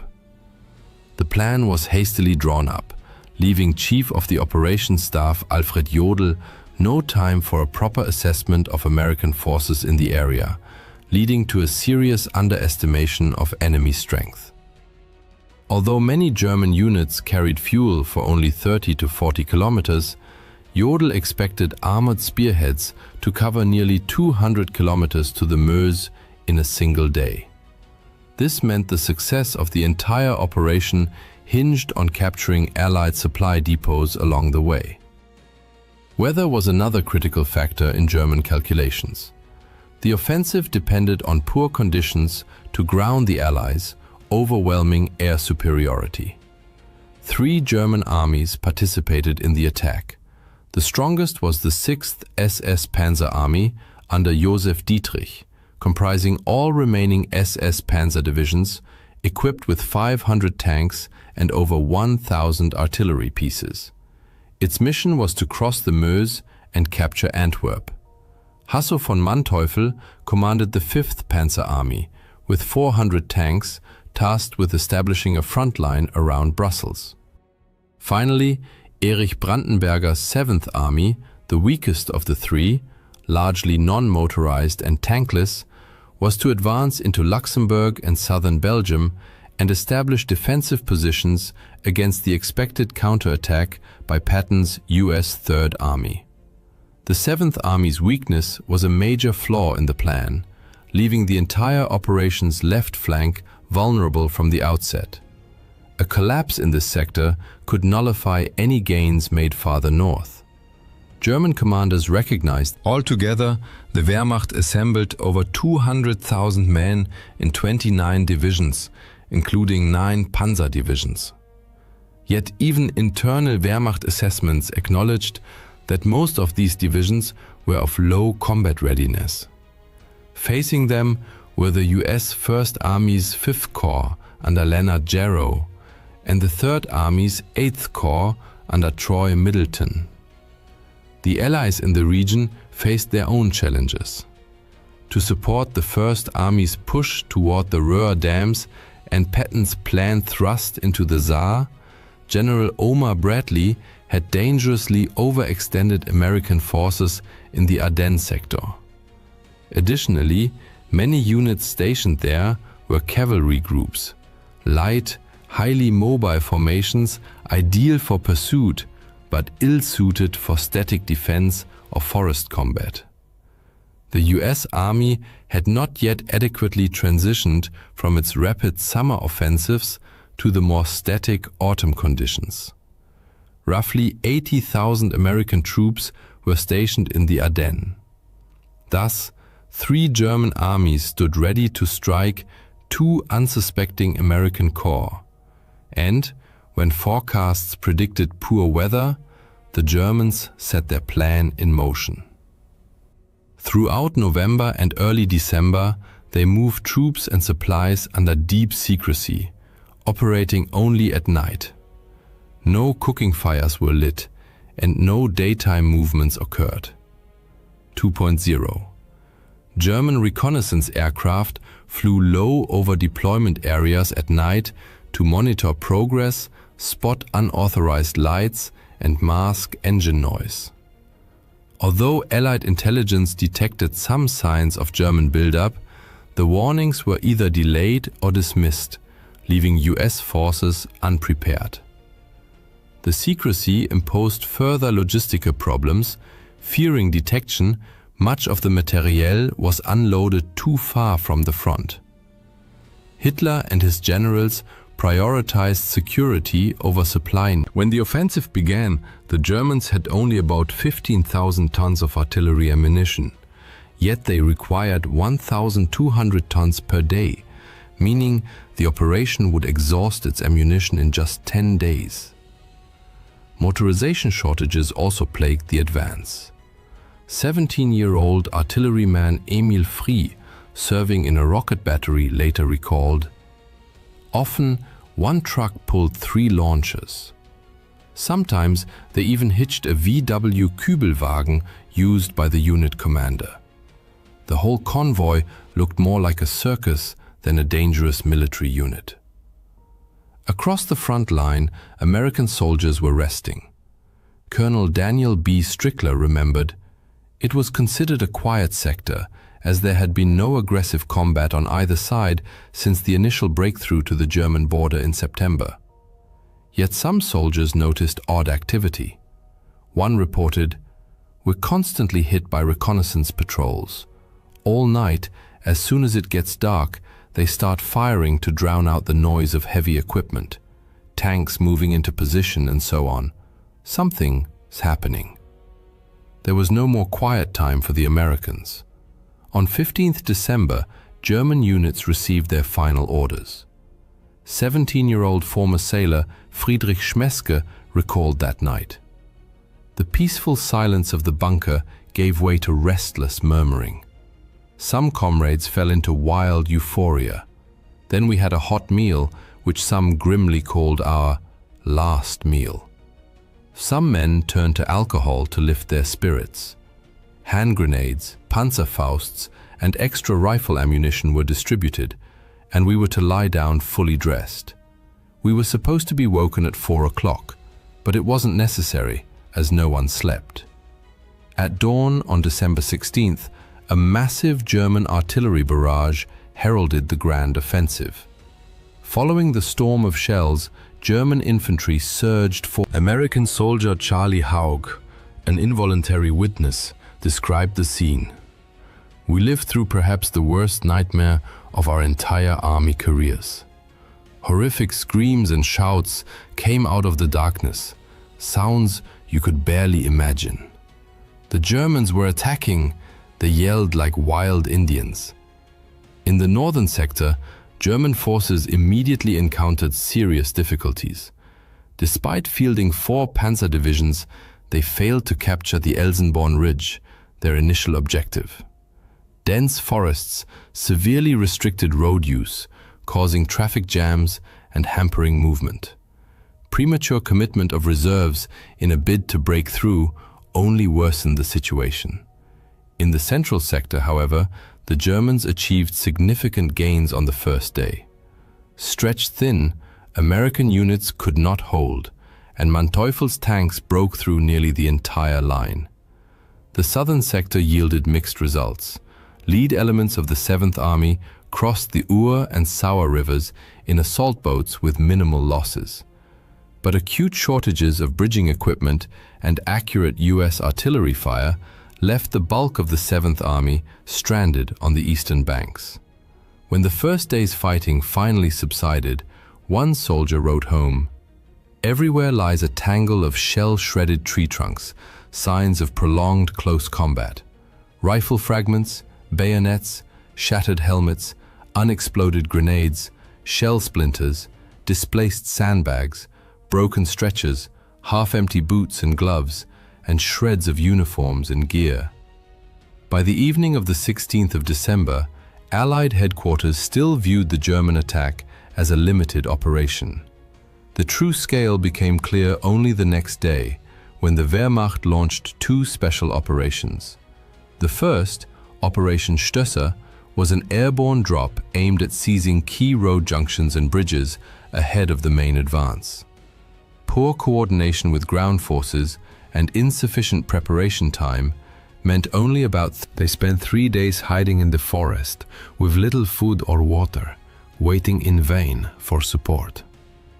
Survivors eventually dispersed and by 20 December made their way back across the front lines. The second operation, codenamed Operation Greif and led by Otto Skorzeny, involved troops disguised in American uniforms, infiltrating behind Allied lines to sow chaos, changing road signs and cutting telephone lines. However, US forces quickly identified and captured most of these teams, executing nearly all of Skorzeny's men. German legal advisors had assured Skorzeny beforehand that wearing enemy uniforms was permissible as long as no weapons were used, a theoretical justification that held little weight in practice. Throughout history, armies have routinely executed enemy soldiers caught in their own uniforms. Operation Greif was officially terminated on the evening of the 17th of December, when a frustrated Skorzeny received permission to deploy his remaining men as a regular brigade. Thus, the Germans launched their desperate offensive. Initial military results were mixed, but wherever they advanced, German troops committed war crimes. The most infamous unit was Kampfgruppe Peiper. Its commander, Joachim Peiper, enraged by delays in his unit's timetable, orchestrated a series of mass executions. His men shot 19 prisoners in Honsfeld, 59 in Büllingen, 44 in Stoumont, and another 58 in Lignoville. Finally, on December 17th near Malmedy, they murdered nearly 100 American POWs rather than escort them to the rear. Civilians also feared the Germans' return. The German-speaking population of eastern Belgium had enthusiastically welcomed reunification with Nazi Germany in 1940. But treated as second-class citizens, they grew increasingly weary of German rule as the war dragged on. Nevertheless, in 1944, some pro-German sentiments still lingered. There are even reports that local ethnic Germans, the situation in Luxembourg was markedly different. Resentment toward the German occupation erupted when the occupiers introduced conscription and forced labor in 1942.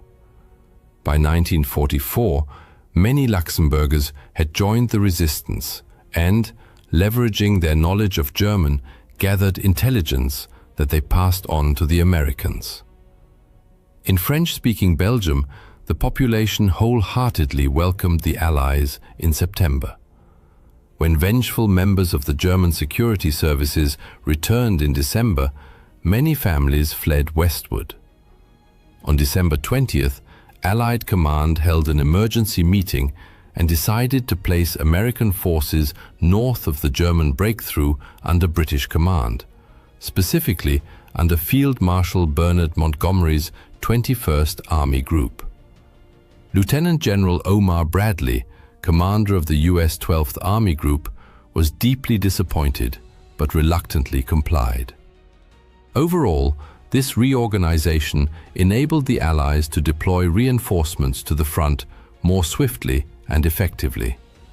Within a week, 250,000 American troops and elements of the British 10th Corps arrived in the threatened sector. By 23rd December, the German offensive had begun to stall as the element of surprise faded. The Wehrmacht lacked the logistical capacity and motorization needed to sustain supply over increasingly extended lines. German propaganda films exaggerated the number of tanks to mask this weakness. Yet in the Ardennes, the army relied on 40 times more horses than tanks. On December 23rd, when the skies finally cleared after weeks of overcast weather, the situation for German forces deteriorated sharply. Allied fighter bombers immediately unleashed devastating attacks on German columns, forcing them to move only under cover of darkness, thereby sacrificing the mobility, and poorly equipped German infantry suffered heavy casualties from American artillery fire, while tanks were often forced to assault towns alone, a role entirely unsuited to their design. The German offensive peaked on Christmas Eve. Although momentum had already begun to wane by the 24th of December, the Battle of the Bulge was far from over. As early as December 20th, German forces had successfully encircled Bastogne, a vital Belgian transport hub, trapping roughly 15,000 American soldiers. Private Joseph Sajak, caught in the encirclement, later recalled, "Early Tuesday morning we were surrounded and the Germans started tightening the noose. All day they pounded us with mortar, artillery and machine gun fire. Men were losing their minds. There was no organization, no way out. We were all terrified." The Germans had initially planned a swift, surprise capture of Bastogne, but this failed when US command, recognizing the town's strategic importance, swiftly dispatched the 101st Airborne Division, an impressive display of tactical agility. Orders were issued on the 17th of December, and within 2 days, over 3,000 trucks delivered 12,000 American troops and essential supplies to Bastogne. Initial German probing attacks proved unsuccessful, prompting a fateful decision to split their forces, while 2 panzer divisions pressed westward.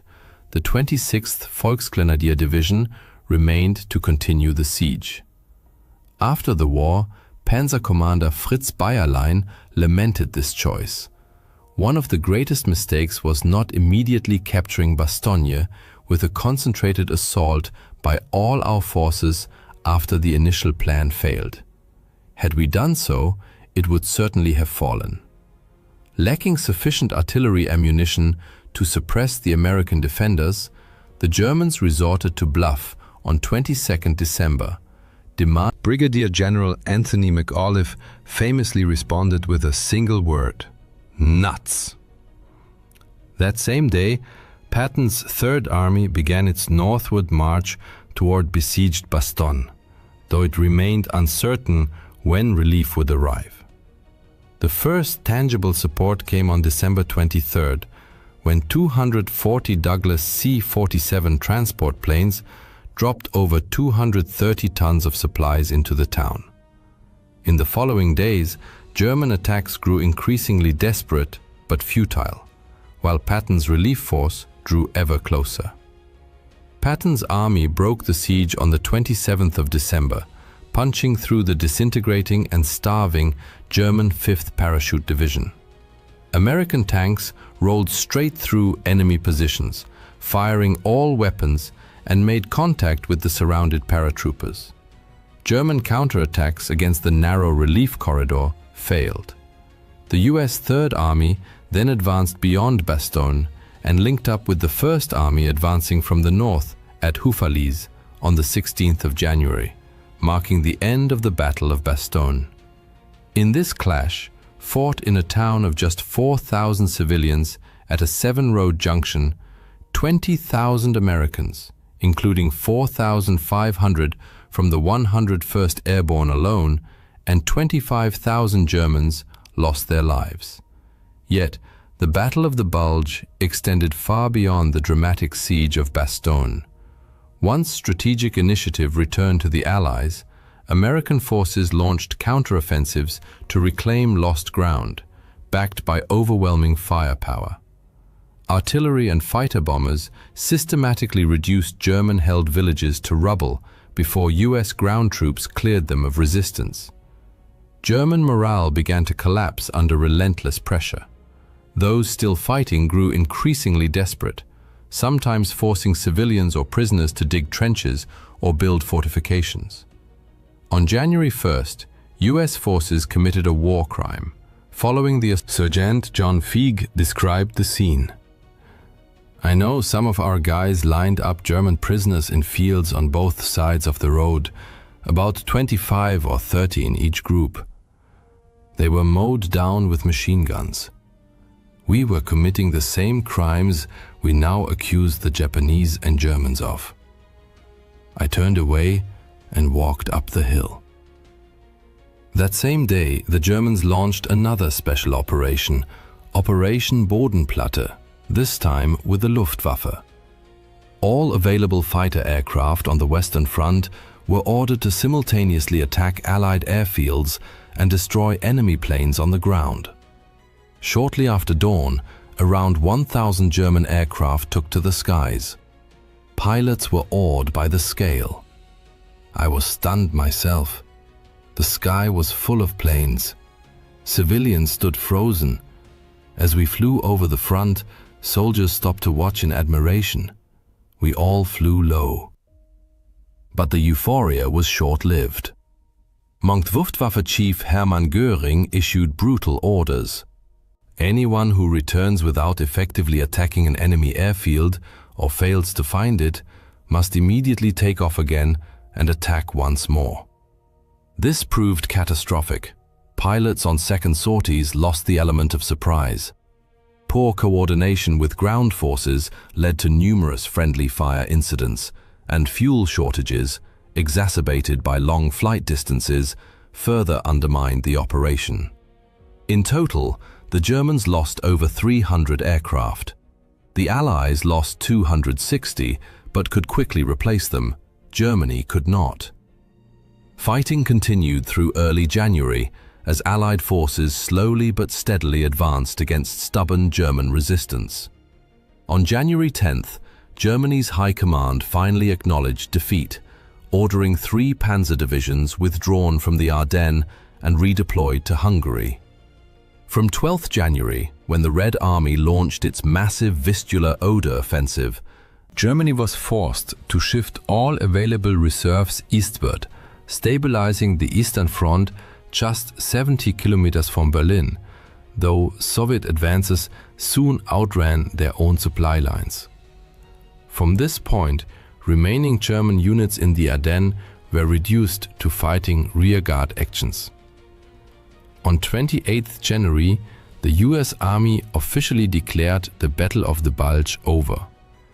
Casualties and consequences were staggering.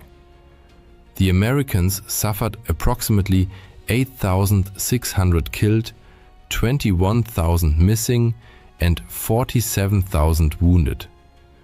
An additional 20,000 non-combat losses, mainly frostbite and trench foot, were recorded. German losses included around 15,500 killed, 27,500 missing or captured, and 42,000 wounded. Over 2,500 Belgian and 500 Luxembourgish civilians also perished, most executed by marauding German soldiers or security personnel. Another 1,000 civilians died in Allied air raids on occupied villages. Towns and villages across the region were devastated. Years were needed to rebuild infrastructure, recover soldiers, remains, and clear unexploded ordnance.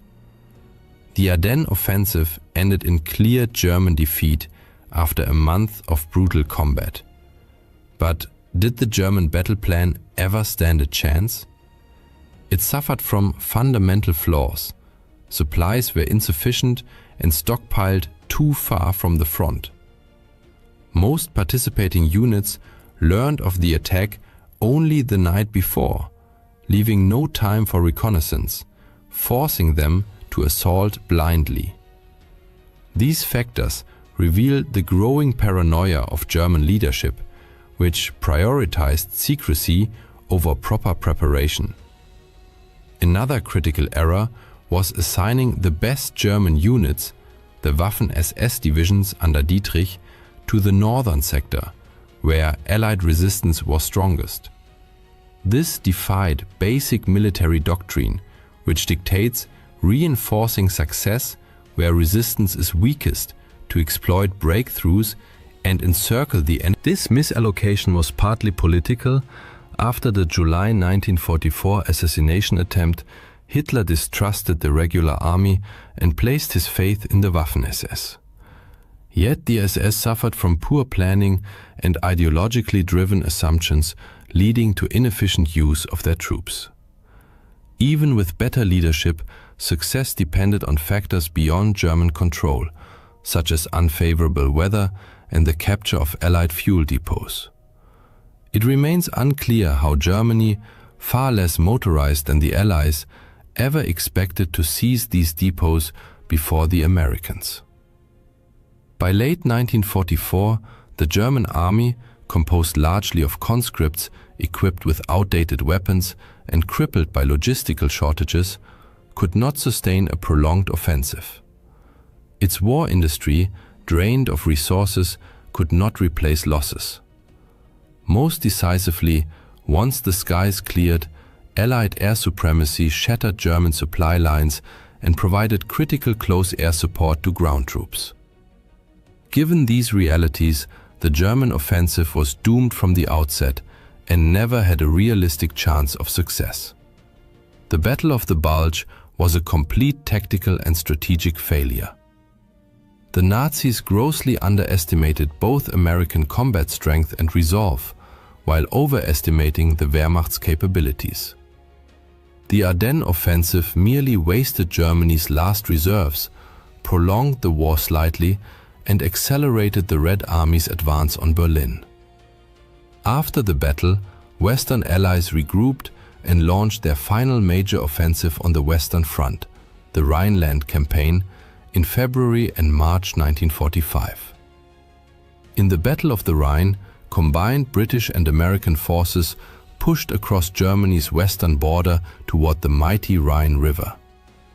To overcome this last major natural barrier before Germany's heartland, the Allies orchestrated a large-scale amphibious assault coupled with the war's largest single-day airborne operation. World War II is undoubtedly one of the most significant and tragic events in human history, seemingly well documented and thoroughly understood.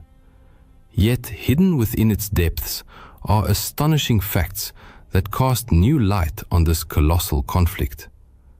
Presented here are 50 such revelations, uncovering unexpected dimensions of the war that forever reshaped our world. 50. The war before the war. The 1930s found the world still haunted by the fresh memories of World War I's devastation, with most Western nations deeply reluctant to engage in another conflict.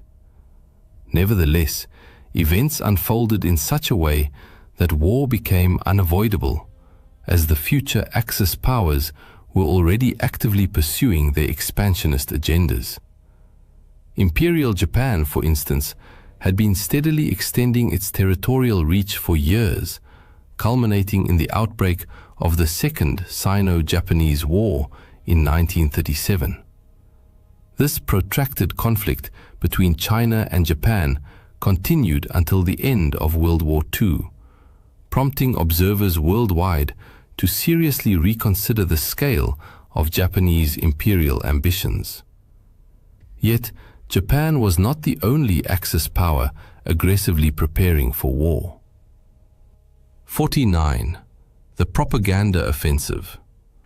Unlike Japan, Germany in the 1930s, still reeling from the catastrophic aftermath of its defeat in World War I, logically should not have been ready for another major conflict. However, this did not deter the Nazi leadership. On the contrary, they leveraged economic hardship as a powerful tool to mobilize the population.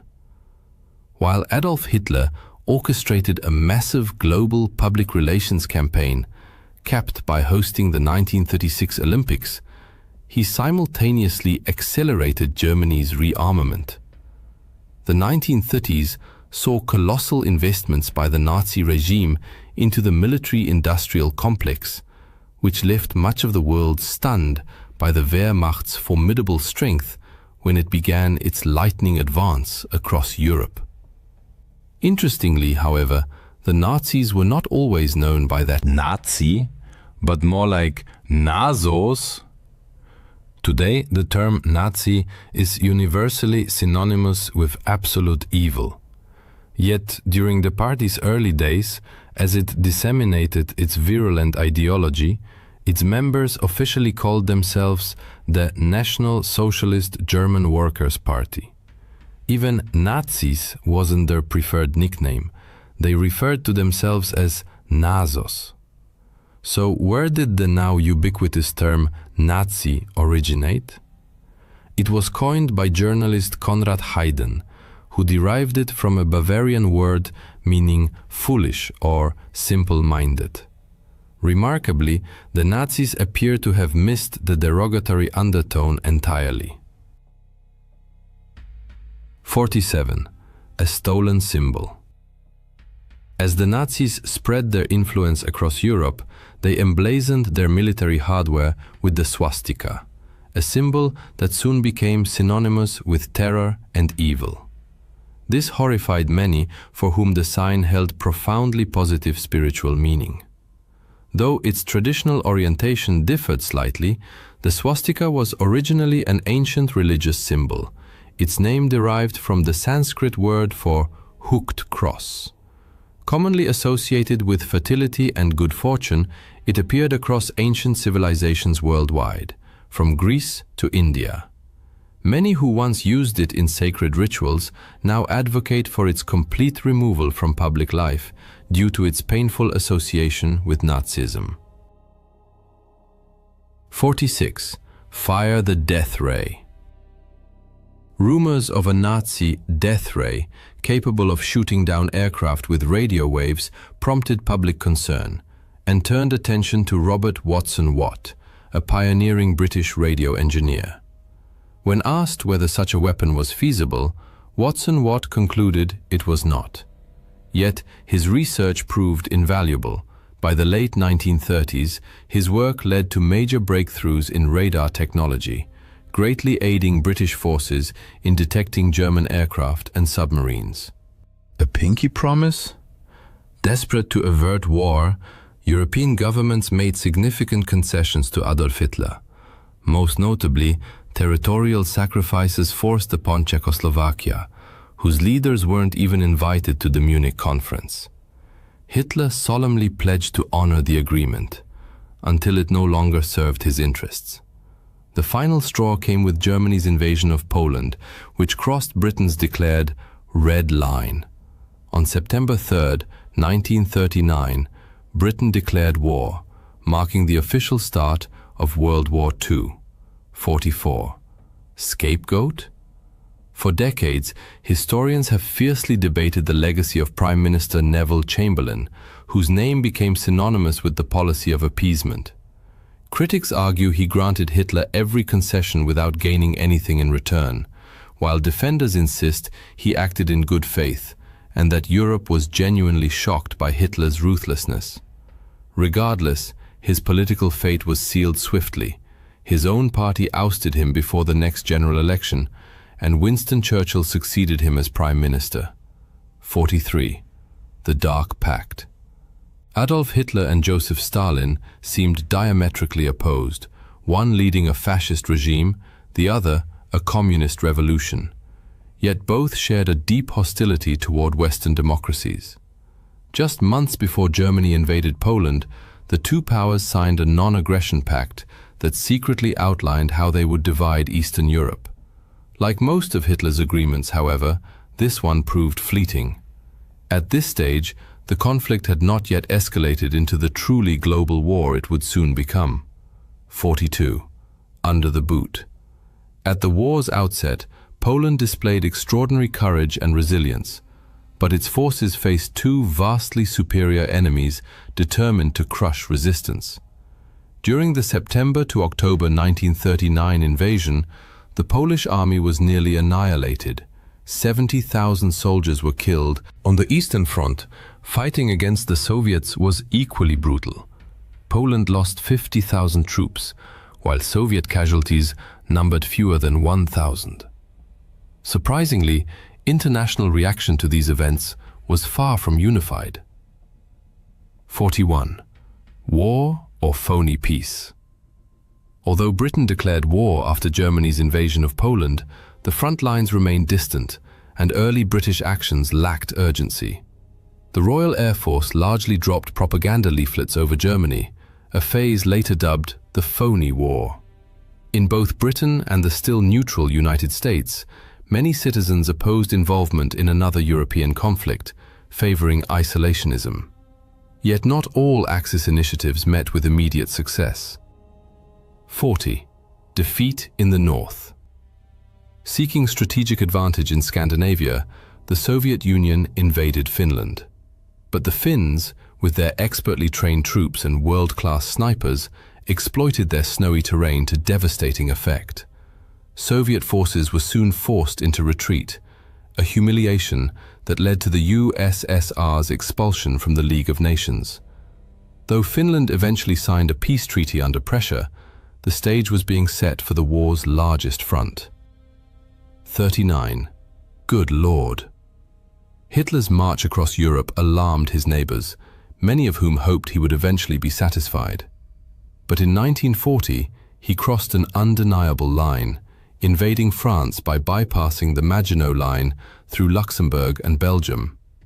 German forces advanced with unprecedented speed, using tanks and air power in a devastating blitzkrieg that shattered French defenses and triggered one of history's largest refugee crises. 38. Chaos at Dunkirk. As German troops closed in on northern France, hundreds of thousands of Allied soldiers, many British, found themselves trapped. With insufficient naval resources and land routes dubbed the Miracle of Dunkirk, the operation rescued over 300,000 troops in just 8 days, using a flotilla of more than 800 vessels, many crewed by civilians. Yet the crisis was only beginning. 37. A relentless tide. By 1940, France, Belgium, and the Netherlands had fallen under Nazi occupation, triggering a mass exodus. Over 8 million civilians fled their homelands, seeking refuge in Allied or neutral countries. Many ended up in overcrowded displaced persons camps, struggling to survive. Despite harsh conditions, some refugees joined Allied forces to fight back. Meanwhile, on the home front, life under Nazi rule grew increasingly oppressive. 36. Holy War. Hitler, a narcissist obsessed with universal adulation, was infuriated to find that Catholic schools in Germany displayed images of Jesus, not him. His persecution of Catholics intensified, eventually targeting Pope Pius XII, who condemned Nazi atrocities toward the war's end. Hitler even consulted a general about occupying the Vatican and assassinating the Pope, but the horrified general instead warned Italian authorities. Few institutions escaped Nazi attempts at destabilization. 35. Money, money, money. To weaken Britain's ability to wage war, Hitler devised an unusual economic weapon, counterfeit currency. In 1939, he ordered concentration camp prisoners to forge British pound notes, producing the equivalent of $132 million, over $6 billion today. Though the influx caused brief market instability, it failed to trigger the hyperinflation and chaos Hitler had hoped for. Not all his schemes succeeded. 34. Shocking, simply shocking. Obsessed with purifying German culture, Hitler condemned anything he deemed degenerate. Books were burned, and artists labeled unpatriotic were arrested. To ridicule modern art, the regime organized an exhibition of degenerate art, displaying over 650. Ironically, it drew far larger crowds than state-approved Nazi art galleries, exposing the public to creative expression the regime sought to suppress. 33. The perfect baby?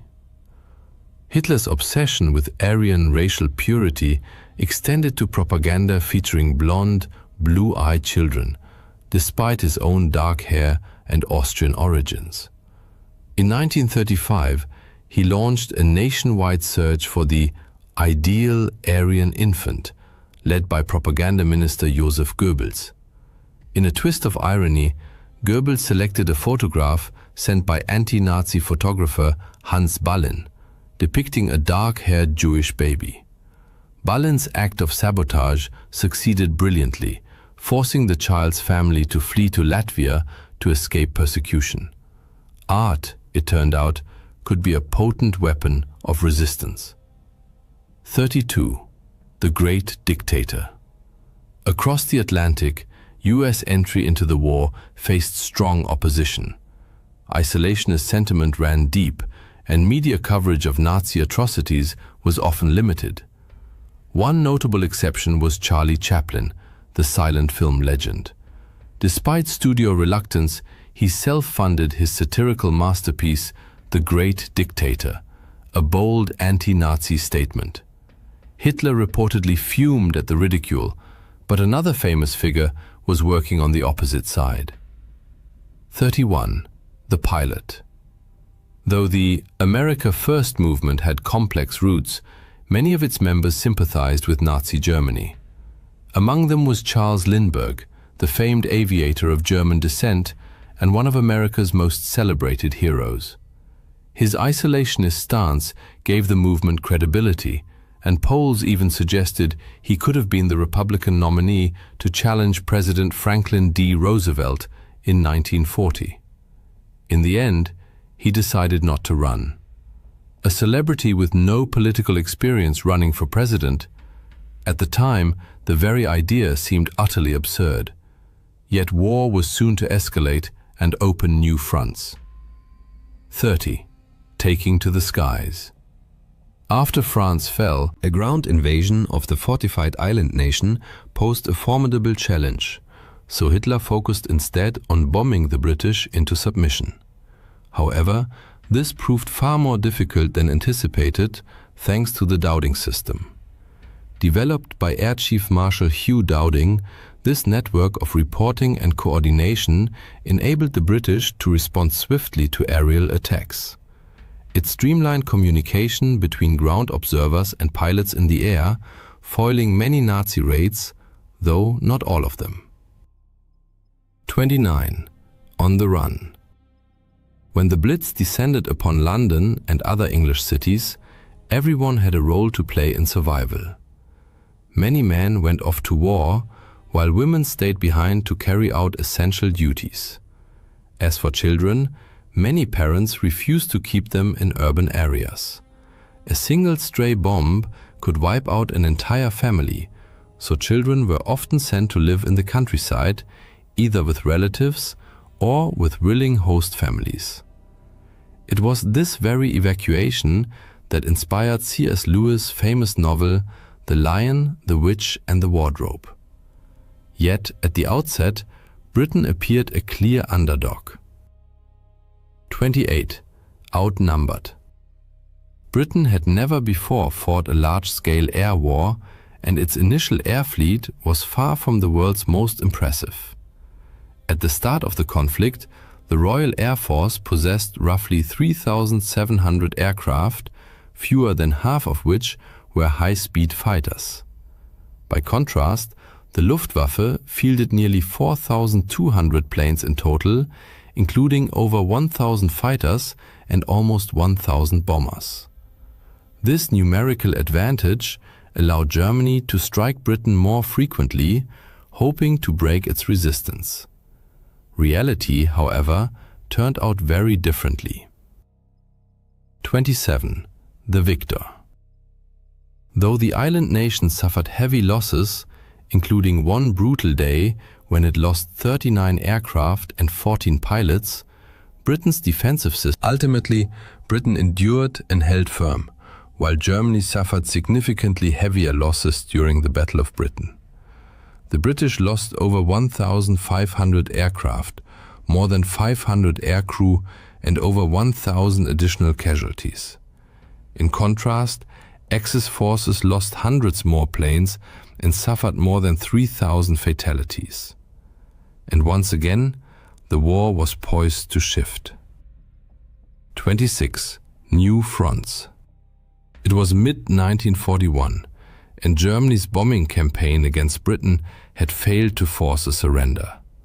Naturally, Hitler's ideal next move was to open a vast and brutal new front in the war.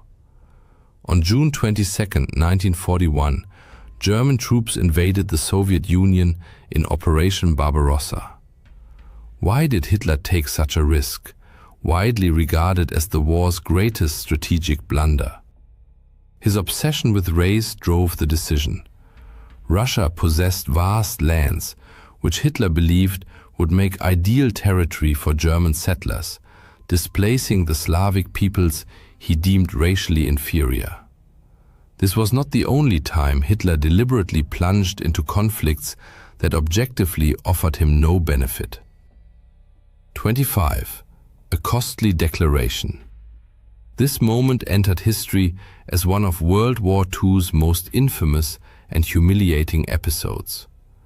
Seeking to prevent US interference in its Pacific expansion, Japan launched a surprise attack on Pearl Harbor, delivering a devastating blow to the American naval fleet.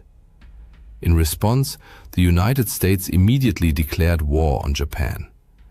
Even those who had previously opposed American involvement in the war now rallied behind the cause, but not for the European theater they preferred. Their choice was taken from them when, almost immediately after Pearl Harbor, Germany, demonstrating solidarity with its Japanese ally, declared war on the United States. Thus, Hitler created yet another powerful enemy destined to appear on Europe's battlefields. American troops were already en route, though in wartime, death could strike far from the heat of combat. The first casualty.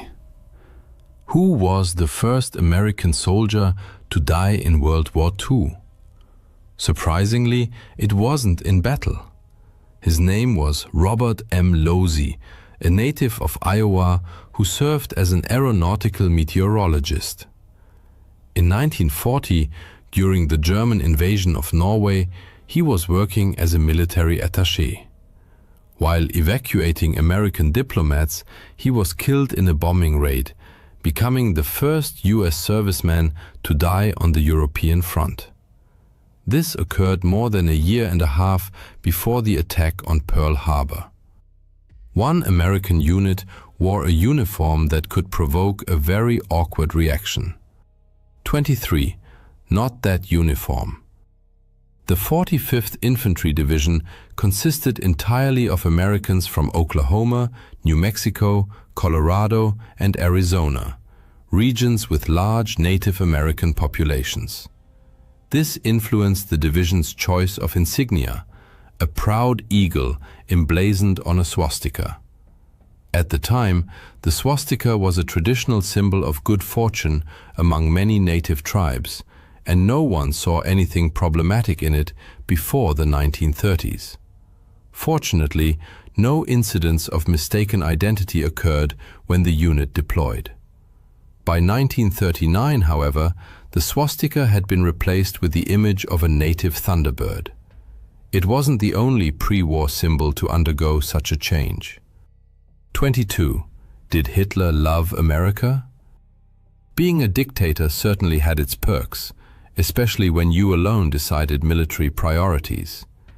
Beyond building secret fortresses and compounds, Hitler preferred to travel in style aboard his personal train. This mobile complex featured a conference room, bedroom, and dining car. Originally, it was named America. Needless to say, once American forces became a genuine threat, the name grew deeply ironic, and in 1943 it was quietly changed to Brandenburg. 2.0.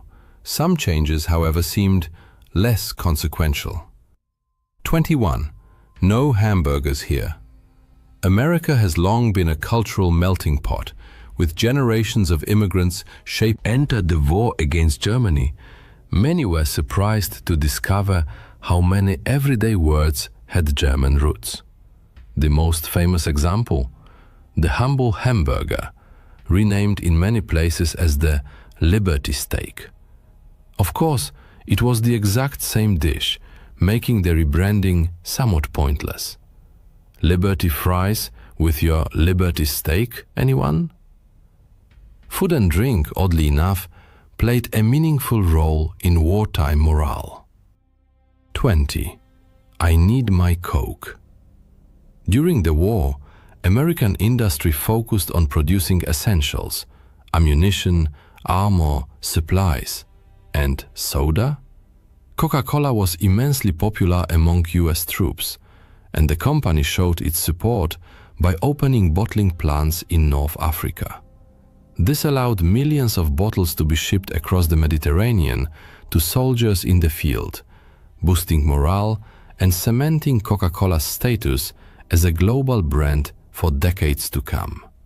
But the tide of battle was turning and growing bloodier by the day. 19. The deadliest battle. Hitler made a catastrophic error by invading Russia. Napoleon might have warned him, never invade Russia. Neither side, however, was prepared for the unprecedented brutality that unfolded on the Eastern Front.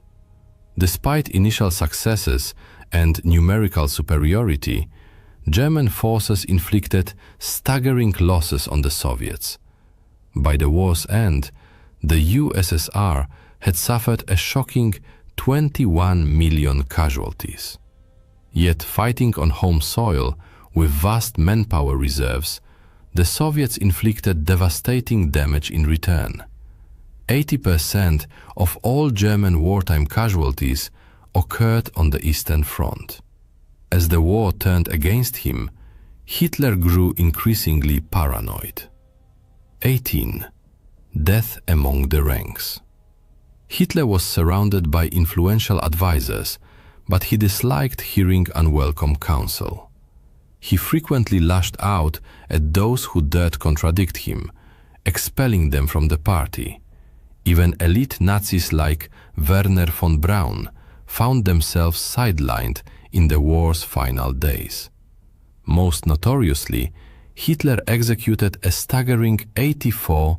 Admittedly, many were involved in plots against him. But can one really blame someone for conspiring when survival is at stake?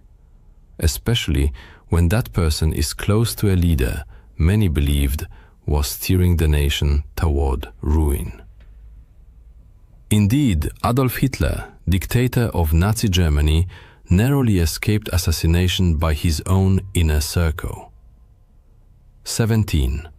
Operation Valkyrie.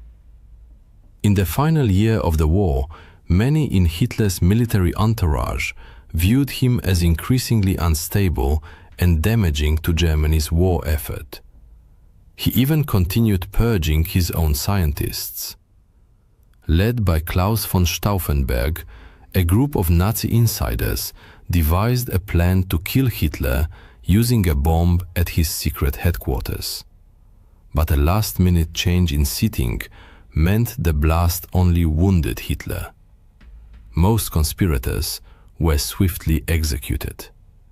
Even the famed General Erwin Rommel was implicated, leading to the abrupt and tragic end of his military career. Some of Hitler's plans were truly bizarre.